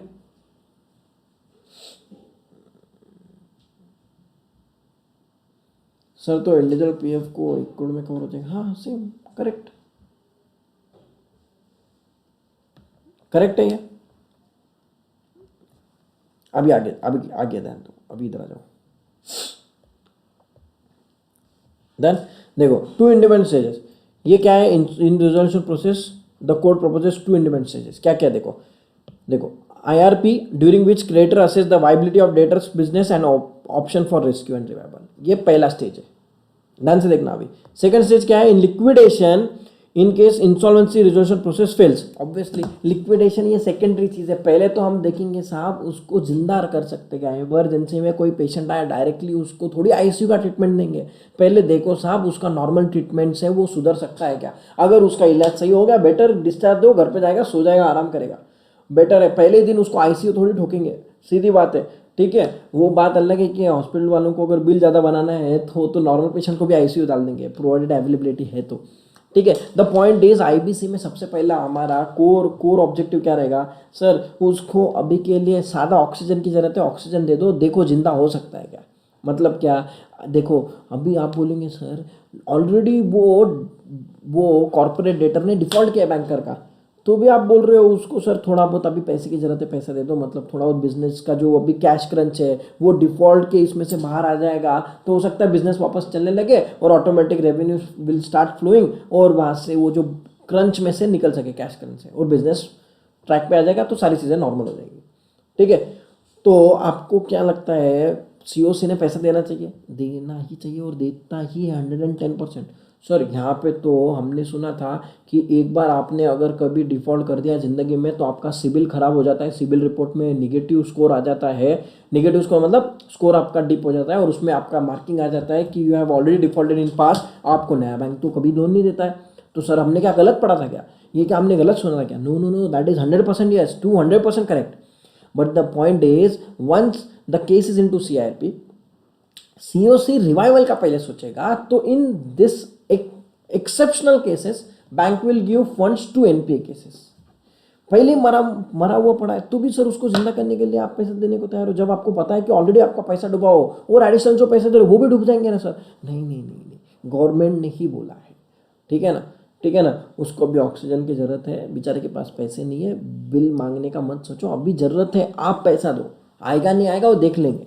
ठीक है, आईपी बैठा है ना उधर, आपने आईपी आरपी को बिठाया है ना कि बाबा तू बिजनेस का ध्यान रख, पैसा तुम डालेंगे तो हो जाएगा रिवाइवल सर जी, कोई टेंशन नहीं, तुम दो थोड़ा बहुत तो दो। तो आप बोलेंगे सर कितना देने का, हमने ऑलरेडी 100 करोड़ दिया था, वो बैड डेट में पड़ा है, आज के डेट में वो ही मिलने वाला है कि नहीं गारंटी नहीं है, आप ऊपर से बोल रहे हो और 20 करोड़ दे दे, तो दे देगा क्या? मैं, मुझे रीजनेबिलिटी देखेगा। और एक्चुअल में ये प्लान कैसे होता है बताओ क्या? रिजोल्यूशन प्लान रिवाइवल के टाइम पे कैसे होता है, अगर मैंने सैंक्शन कर दिया बैंक ने सारे सीओसी में, लेट से 7-8 बैंक ने मिलके सीओसी में, वो है फाइनेंशियल क्रिएटर है ना, वो सबका डिसीजन रहेगा। सीओसी का पार्ट क्या है? Financial creator are the decision maker of COC no. COC का मेजर पार्ट क्या है? फाइनेंशियल क्रिएटर ही तो है। डन। ऑपरेशनल क्रिएटर थोड़ी सीओसी में, ऑपरेशनल क्रिएटर एक्सेप्शन केस है जिसमें वो सीओसी का पार्ट बन सकते हैं, वो भी एक पार्ट है। अब मेजर थिंग अभी वो क्या बोलते हैं, चलो हमने 20 करोड़ सैंक्शन कर दिया, अब 20 करोड़ तो मैं आज तो देगा नहीं, मैं कैसे देगा? मैं आरपी से रिपोर्ट मंगाऊंगा टाइम टू टाइम मैंने, चल अभी 20 करोड़ देना है ना, चल अभी 1 करोड़ दिया, चल इसका पहले खर्चा करके बता, मुझे रिपोर्ट दे तूने क्या क्या किया वो 1 करोड़ का। वो रिपोर्ट देगा 15-20 दिन महीने भर में, देखो मैंने 1 करोड़ का मेरे क्रेडिटर्स को पेमेंट दिया, मैंने मेरा माल और लिया, प्रोडक्शन जो बंद था 1 साल से कंपनी का वो चालू किया ताकि रेवेन्यू फ्लो होना चालू हो जाए, इसलिए देखो मैंने उधर 1 करोड़ दिया, बता प्रूफ सब डिटेल दे, रिपोर्ट बना के दे। फिर वो सीओसी को सबमिट करता है आईपी, फिर वो सीओसी बोलता है हाँ हाँ ये बराबर काम कर रहा है, चलो अभी और एडिशनल 1 करोड़ दो। ठीक है, वो बहुत होशियार है सीओसी, ऑलरेडी वो बोलते हैं ना कि जला हुआ फिर वो छाछ भी फूक फूक के पीता है, वैसा वाला काम है ये। ठीक है, वो बैंकर के ऑलरेडी घोड़े लगे थे, ऑलरेडी घोड़े लग गए, तो अभी वो 1 करोड़ एक साथ थोड़ी 20 करोड़ दे देगा, नहीं तो वो 20 करोड़ के भी वांदे हो जाएंगे। ठीक है ना, वो धीरे धीरे धीरे धीरे देगा। बल बता पहले 1 करोड़ का क्या किया, अगर उसको सेटिस्फैक्ट्री रिस्पॉन्स नहीं मिला तो आगे का पैसा रोक देगा भाई, वो सीओसी है, माई बाप है वो, समझेगा? अरे प्रैक्टिकली समझ रहे क्या काम कैसे होता है? ठीक है, डन। उसके बाद में liquidation in case of insolvency process fails, अगर समझो फेल हो गया, financial creditor decide to wind up and distribute the asset of the debtor, बात खत्म। पहले हम बात करेंगे सर जी उसको ऑक्सीजन दे के थोड़ा बहुत जिंदा कर दो। ठीक है, अगर वो ट्रैक पे आ गया तो आईबीसी बाहर आ जाएगा, हम भी खुश, हमारा पैसा मिल गया, वो भी खुश। क्योंकि वो क्यों खुश होगा? सैलरी डेट आपका कॉर्पोरेट डेटर क्यों नहीं खुश होगा सर? उसके तो हाथ में सर जी आपने उसका वो प्रियंका चोपड़ा जैसे गुरु ही चुन लिया साहब, बाजीराव मस्तानी जैसा। क्यों? कंपनी उसने चालू की, कंपनी पूरा काम उसने किया, चेयर लाई, कंपनी बनाया, सब कुछ बैठा वो, और तुम बोल रहे चल उठ कंपनी अब मैं चलाएगा। अरे ईगो हटने हो जाएगा क्या उसका? ठीक है, आईपी आके बोलता है मैं चलाएगा, अरे ढोकले तेरे से ज़्यादा एक्सपीरियंस मुझे है और तू बोल रहा है कंपनी चलाएगा, बट अभी ऑप्शन नहीं, उसको देना पड़ेगा। ठीक है, बैंक के चेकबुक पे भी अभी मेरी साइन नहीं चल रही है, आरपी की साइन चल रही है, इससे खराब दिन क्या आएगा? ठीक है, मैं आई विल बी प्रेइंग दैट कि सर जी जल्द से जल्द ये सीआईपी खत्म हो, so that I will again get the charge of my business in my hand. Correct है, वो आईपी ढोकले को तो बिजनेस चलाना आता है नहीं।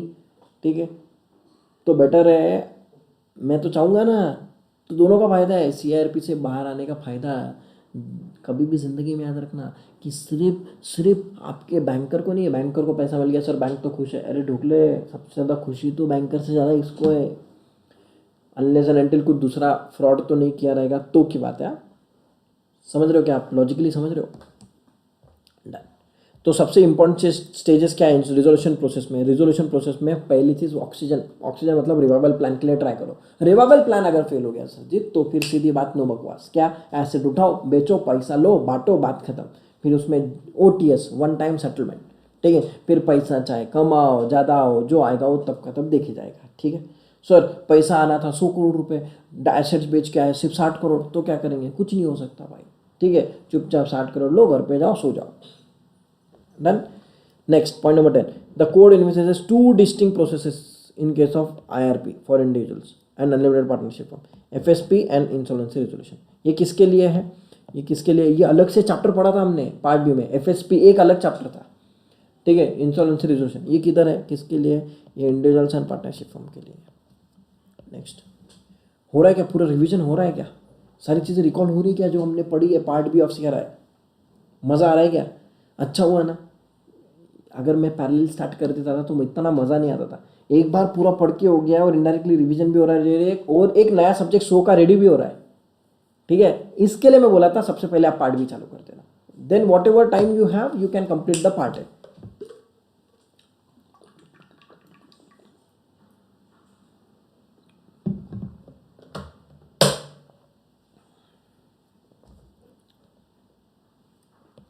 The code provides of FSP for individuals under which they will be eligible for debt waiver up to 35,000, ठीक है।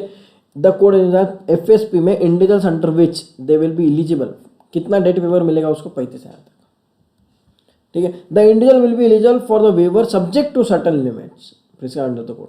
ऐसा नहीं कि सबको दे देंगे 35,000 वाला, ठीक है। Eligible debtors can apply to DRT for discharge from certain debts not exceeding a specified threshold allowing them a start of fresh.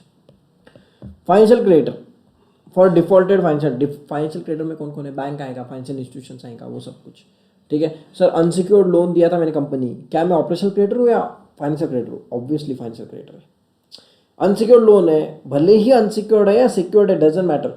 Sir मैं बैंक नहीं हूँ, मैं तो सिर्फ एक नॉर्मल रिलेटिव हूँ उसका, ठीक है। मतलब मोटा भाई का समझो, मैं रिलेटिव और मोटा भाई की कंपनी को मैंने रिलेटिव लोन दिया था, अनसिक्योर्ड लोन दिया था, तो क्या सर मैं फाइनेंशियल क्रेडिटर के डेफिनेशन में आ जाऊँगा? हाँ भाई हाँ, तुम ऑपरेशनल थोड़ी हो, समझे कि नहीं समझे? और an operational for an unpaid operational debt, operational में क्या है? वो सब अपना सन्ड्री क्रेडिटर एक्चुअल जिससे आप मान लेते हो, वो बाकी सारे लोग। And initiate CRP against a corporate debtor, against the defaulting corporate debtor. It share holder employees में ऑल्सो इनिशिएट वॉलंटरी इंसॉल्वेंसी। उनको समझ गया साहब ये कंपनी सही नहीं चल रही है। पहले क्या कंपनी चलती थी साहब? पहले हमारे जो मेन डायरेक्टर थे साहब, समझो आज टाटा है, टाटा चल रहा है, रतन टाटा साहब अच्छे से टाटा ग्रुप चला रहे हैं।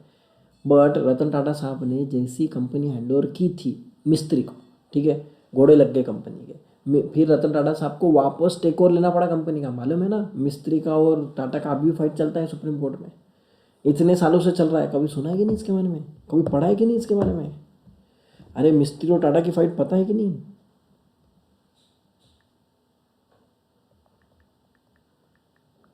मिस्त्री टाटा, ये देखो कंट्रोवर्सी, आप सिर्फ सर्च करो आपको हज़ारों चीज़ मिल जाएंगी। December 2016, Mistry resign from all Tata group. The Mistry family also files a case in NCLT accusing Tata sons of mismanagement वगैरह। यस सर, RCD में है। मैंने आपको मिसमैनेजमेंट ऑपरेशन के टाइम पे पार्ट ए में ये चीज़ पढ़ाई है, ठीक है, अच्छे से पढ़ लेना। और मैंने एक सेशन भी लिया है स्पेसिफिकली सत्यम फ्रॉड के ऊपर, आपको पार्ट ए पढ़ाते वक्त देखना, मज़ा आएगा आपको, मज़ा आएगा। जो लोग ने CRI लिया है ना, उसमें पार्ट ए में है, आपने देखा रहेगा। ये सारी चीज़ें भी मैंने उसमें डिस्कशन किया है, RCD में है। अरे बहुत सारे सब्जेक्ट आपके इतने इंटरलिंक्ड है ना, ऐसे लगता है कभी कभी अपन सभी पढ़ा सकता है। चलो इधर आ जाओ। डन। वॉलंटरी इंसॉल्वेंसी प्रोसीडिंग अभी समझ गया शेयर होल्डर्स को। तो एक्चुअल में क्या हुआ था पता है क्या? जब मिस्त्री साहब कंपनी चला रहते हैं, ठीक है, सत्य माल तो शानदार है सर, वाह बढ़िया, पसंद आया ना आपको? मज़ा आ रहा है, चलो बढ़िया। अभी इंपॉर्टेंट है, ध्यान सुनना, वॉलंटरी में जनरली कब जाएगा? अभी जैसे मिस्त्री साहब आए, मिस्त्री साहब कंपनी चला रहे थे, मिस्त्री साहब को चलाने आई नहीं कंपनी, इनके लग गए घोड़े, ठीक है। शेयर होल्डर्स आए, कंप्लेन किया टाटा साहब को, देखो साहब वो कंपनी जो अच्छी चल रही थी वो भी नहीं चल रही अभी अच्छे से, आप प्लीज़ टेक ओवर कर लो, नहीं तो जितना अपना एसेट है वो भी चल जाएगा, ठीक है। तो फिर टाटा साहब आए, वो बोले मैंने गलती की, सक्सेशन प्लान बना के तुझे कंपनी हैंडल। आपको पता है ये जितने बड़े बड़े लीडर्स हैं ना, सबके सक्सेशन प्लान बने हुए हैं ऑलरेडी, ऑलरेडी सबके सक्सेशन। आपको क्या लगता है मोटा भाई का सक्सेशन प्लान नहीं है? ऑलरेडी है। उसके भरोसे पे थोड़ी हज़ारों करोड़ों शेयर होल्डर्स और क्रेडिटर्स का पैसा लगा हुआ है। नहीं साहब, ऑलरेडी सक्सेशन प्लान फिक्स रहता है कि सर जो इन केस आधी रात को कुछ कम ज़्यादा हो गया तो who will take care of my position, ठीक है, who will take over my position.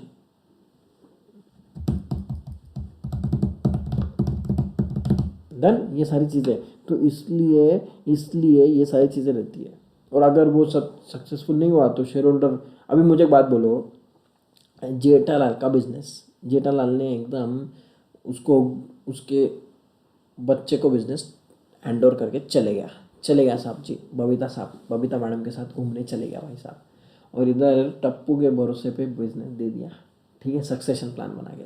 अभी ज़रूरी है क्या जितना जेठालाल अच्छे से बिजनेस करता था, ठीक है, अभी उतना ही टप्पू करेगा? नहीं, बिजनेस में गो इनटू लॉसेस, तो शेयर होल्डर नाराज़ हो गए साहब, नाराज़ हो गए। और एक्चुअल में होता है रियलिटी में, ये रियलिटी में होता है बहुत सारे बिजनेस में, जब ये फैमिली वाला कवर हो जाता है ना, इसलिए तो एक दो पॉलिटिकल पार्टीज भी है जो फैमिली पे चलती है और उनका सक्सेशन प्लान खराब हो गया, इसलिए आज पार्टी रास्ते पे आ चुकी है, ठीक है। I don't want to take the name, you are intelligent enough to consider what I am telling right now, ठीक है, ठीक है। तो जो लोग फैमिली बातें रहते हैं ऐसे घोड़े लग जाते, फिर शेयर होल्डर फिर गाली मारते हैं, ठीक है। आज उनके पार्टी के जितने भी जो इतने सालों से जो फॉलोअर्स थे वो भी वो पार्टी छोड़ के दूसरे पार्टीज में आ जाते हैं, ठीक है। हम तो भाई साहब एक ही पार्टी के हैं, ठीक है, हम तो भाई साहब एक ही पार्टी के हैं, बात खत्म। चलो इधर आ जाओ, done. Rather than discussing all दो स्टफ, बेटर कट ऑफ जल्दी करना पड़ेगा, अगर वो डिस्कशन स्टार्ट हो गया तो बहुत लंबा जाएगा भाई, ठीक है। NCLT is the designated double A in the case of corporator, वो हो गया। In case of individual and unlimited partnership the insolvency resolution process consist of preparation of repayment plan by the debtor, repayment plan बनेगा। If approved by creditor, DRT passes an order binding the debtor and creditor to creditors for the repayment plan. If plan is rejected और fail, the debtor और creditor में apply for bankruptcy order, बात खत्म। पहले तो क्या है, revival plan, जैसे आपका सीआरपी में था वैसे ही इधर कौन सा आएगा, इधर कौन सा प्लान है, इधर रिपेमेंट प्लान है, उधर रिवाइवल वाला प्रोसेस था, इधर इंडिविजुअल पार्टनरशिप के लिए रिपेमेंट प्लान बनेगा। अगर वो फेल हो गया तो सर जी आ जाओ वापस घर पे, कौन सी चीज़, वही बैंक्रप्सी, बात खत्म।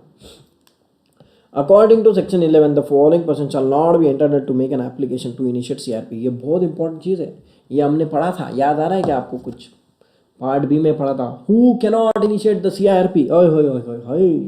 कॉर्पोरेटर ऑलरेडी CRP में,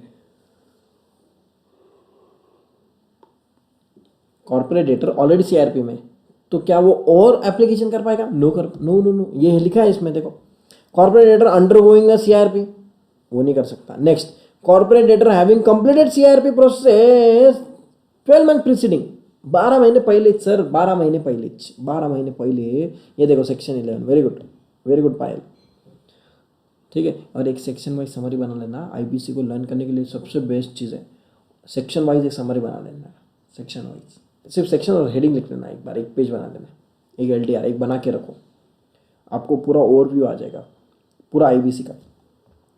Corporate debtor having completed CRP 12 months preceding the date of making the application.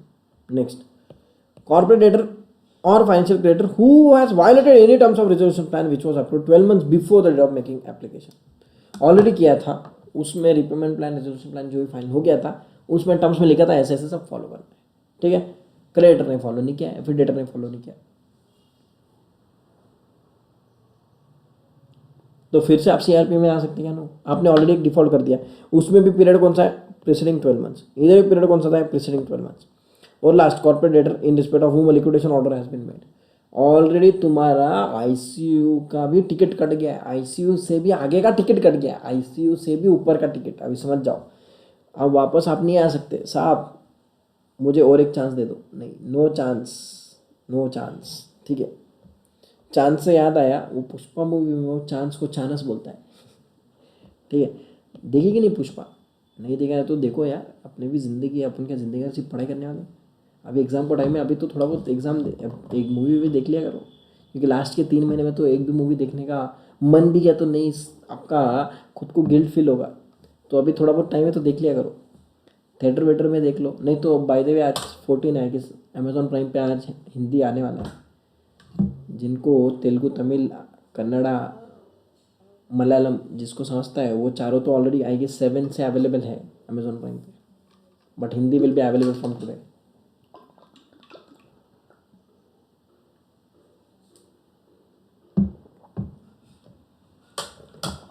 Done, आगे बढ़े, आगे बढ़े। Next, the code provides a time bound process. Yes, time bound process है 330, हमें पता है 180 है, 180 प्लस एक्सटेंशन, एक्सटेंशन देने के बाद में भी और 2 मंथ्स का एक्सटेंशन, एक्सटेंशन होने के बाद में final 330 days, right.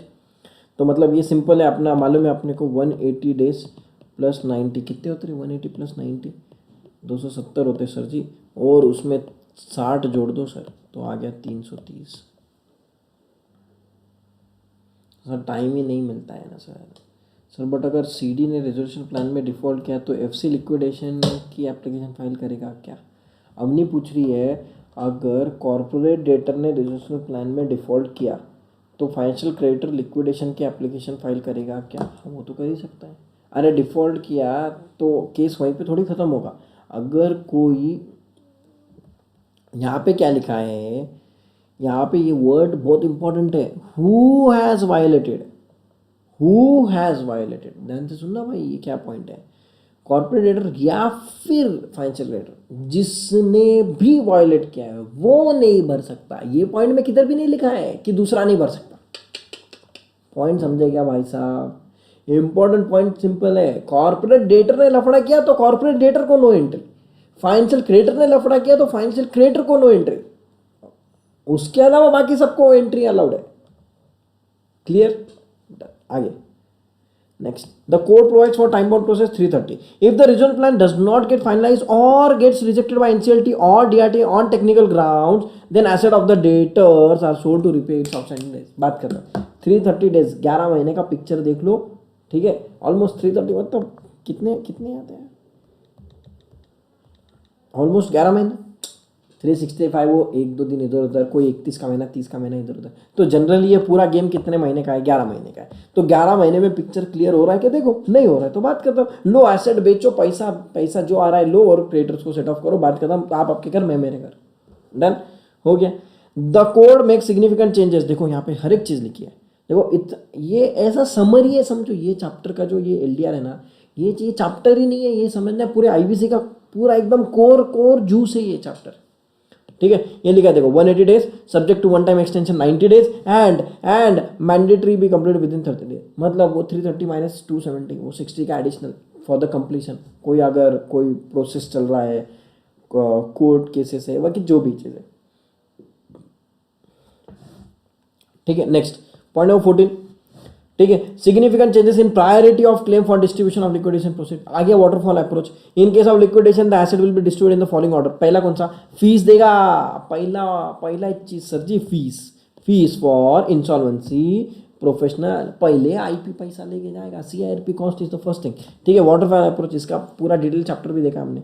Cost related to resolution process, workman due preceding 24 months for the preceding 24 months, last 24 months secure creditor, secured creditors are equivalent to workman. उसके बाद में एम्प्लॉय वेजेस, फिर उसके बाद में अनसिक्योर्ड क्रेडिटर, फिर government dues and remaining sundry creditors, ठीक है। मतलब ये गवर्नमेंट ड्यूज मतलब कौन से? सर गवर्नमेंट ड्यूज मतलब ये अपना आ गया GST, income tax, excise, custom, ठीक है। ये सब कुछ जो भी टैक्सेस, अदर टैक्सेस जो भी थे सब कुछ डन। नेक्स्ट चीज देखो, any remaining debt if they enforce their collateral. Enforce their collateral मतलब क्या? ये देखो ये क्या लिखा, रिमेनिंग सिक्योर्ड क्रेडिटर मतलब क्या? देखो ये क्या बोल दिया सर, मुझे एक बात समझना। पहली चीज में कौन थे? Insolvency cost, CRP cost. एक बार वाटरफॉल अप्रोच का रिवीजन कर लेते हैं, ध्यान से देखना भाई। वाटरफॉल अप्रोच ऐप मतलब क्या? वो मोबाइल का ऐप नहीं है, ढोक लो, ये अप्रोच है वो, ठीक है। इधर ध्यान दो। सीआईआरपी कॉस्ट पहला, तो उसमें फीस सब कुछ आ गया। ठीक है सर, नोटिस देने का, न्यूज़पेपर का खर्चा, फिर बाद में एडवर्टाइजमेंट का खर्चा, वो सब कुछ ऑक्शन ऑर्गेनाइज करने का खर्चा, वो सब CRP कॉस्ट है एग्जाम्पल। ठीक है, उसके बाद में पॉइंट नंबर 2 ध्यान देना। पॉइंट नंबर 2 वर्कमैन ड्यूज है,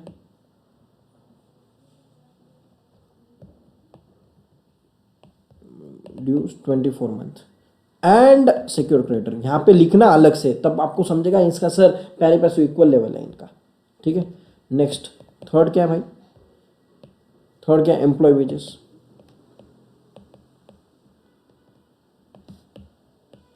फोर्थ है government due and remaining secured creditor. देखो ना भाई, रिमेनिंग सिक्योर्ड क्रेडिटर मतलब कौन से सर, कौन से सिक्योर्ड क्रेडिटर का पूरा रियलाइज नहीं हुआ तो भी वो बाद में ले सकते हैं। हाँ, ये क्या, ये इधर आ जाएंगे ना, फिर वो अनसिक्योर्ड में चले जाएंगे ना, फिर वो नहीं, सॉरी अनसिक्योर्ड क्रेडिटर है, 2 मिनट को। इफ देखो any remaining debt if they enforce their creditor, मतलब क्या, भी ध्यान से देखना भाई। ठीक है, देखो। अच्छा, मुझे एक बात बोलना, ये वाला जो कोलेटरल वाला जो पॉइंट था ना, वो अच्छे से समझ के ले लेते, एक बार ध्यान से देखना, इसमें कंफ्यूजन होता है लोगों को, मेरी बात समझना। 100 का ड्यूज था 100 का, out of that collateral security है। मैंने आपको पहले दिन बताया था what do you mean by primary security, what do you mean by collateral security. ठीक है, अभी के लिए इतना याद रख लो, कोलेटरल सिक्योरिटी है। कोलेटरल सिक्योरिटी समझो 70 की थी। ठीक है, ये इन्फोर्स कर ली, कोलेटरल सिक्योरिटी इन्फोर्स करना मतलब सिक्योरिटी मार्केट में बेच के पैसा खा लिया बैंक ने, कितना, 70, अभी भी बच गया सर जी 30 क्या बोलेंगे सर जी, बैलेंस ड्यू अभी भी 100 आना बाकी है, कॉर्पोरेट डेटर से बैंक को पैसा आना बाकी है साहब। समझे कि नहीं समझे, तुम समझ गए। अभी आ जाओ, पॉइंट क्या बोला था, रिमेनिंग सिक्योर्ड क्रेडिटर मतलब सर सिक्योर्ड क्रेडिटर हूं मैं सिक्योर्ड क्रेडिटर हूं साहब, बट सर जी जितना सिक्योरिटी था वो पूरा नहीं हुआ, बच गया साहब, बच गया। ठीक है, any remaining debt if they enforce their security. तो ये 30 रुपए का ऑर्डर कहाँ पे है, 30 रुपए का वाटरफॉल अप्रोच में इनका लेवल कहाँ पे है, इनका लेवल सर जी गवर्नमेंट के इक्विवेलेंट है, गवर्नमेंट के इक्विवेलेंट है। समझेगा, इतनी इज्जत है साहब इनको, गवर्नमेंट के इक्वल में। ठीक है, समझे कि नहीं समझे। ठीक है, फिर बाद में एनी रिमेनिंग डेट और फिर लास्ट में शेयर होल्डर, बेचारा वो तो उसको तो कुछ मिलता ही नहीं है। ठीक है, क्या, एनी अदर डेट और लास्ट में शेयर होल्डर। हो गया वाटरफॉल अप्रोच। अरे जो भी इंपॉर्टेंट चीज़ें लिख रहे हैं ना, बिंदा स्क्रीनशॉट लेना है तो ले लेना, रुकना मना है यहाँ पे, क्योंकि अपना गाड़ी फुल स्पीड में है, फटाफट चल रहा है, जितना हो रहा है होने दो।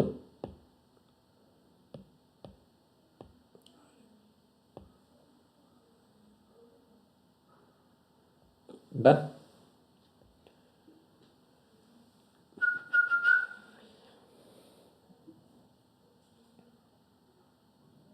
चलेगा, 3:15 हो गया है। I can take for almost 2-3 घंटा और, बट मेरे हिसाब से इसको और टाइम लग रहा है, क्योंकि सारा ही रिवाइज हो रहा है अपना वापस। सो एक काम करते हैं, बेटर टू होल्ड। ठीक है, क्योंकि अभी IB भी आए, IPA बाकी है, AA बाकी है, IU है, फिर बाद में इंपॉर्टेंट डेफिनेशन वो एक बार कवर कर लेंगे। ठीक है, नो प्रॉब्लम, इसको टाइम देंगे, क्योंकि बाकी आगे बहुत छोटे चैप्टर्स भी है, बहुत सारे छोटे चैप्टर्स भी है। ठीक है, डन, क्योंकि 3:30 का लेक्चर है आपका दूसरा, लेट्स नॉट डिस्टर्ब देम। ठीक है, दूसरे सब्जेक्ट को भी आपने को टाइम देना पड़ेगा। जो कंप्लीटेड, नो प्रॉब्लम, 4 सब्जेक्ट है मेरे हाथ में, मेरे हिसाब से कर लूँगा मैं, टेंशन नहीं। बच्चे वाले 5 लोगों को अपने अपने हिसाब से निपटाने दो, अपन 4 है, अपन तो खेलते रहेंगे ऑलमोस्ट। अभी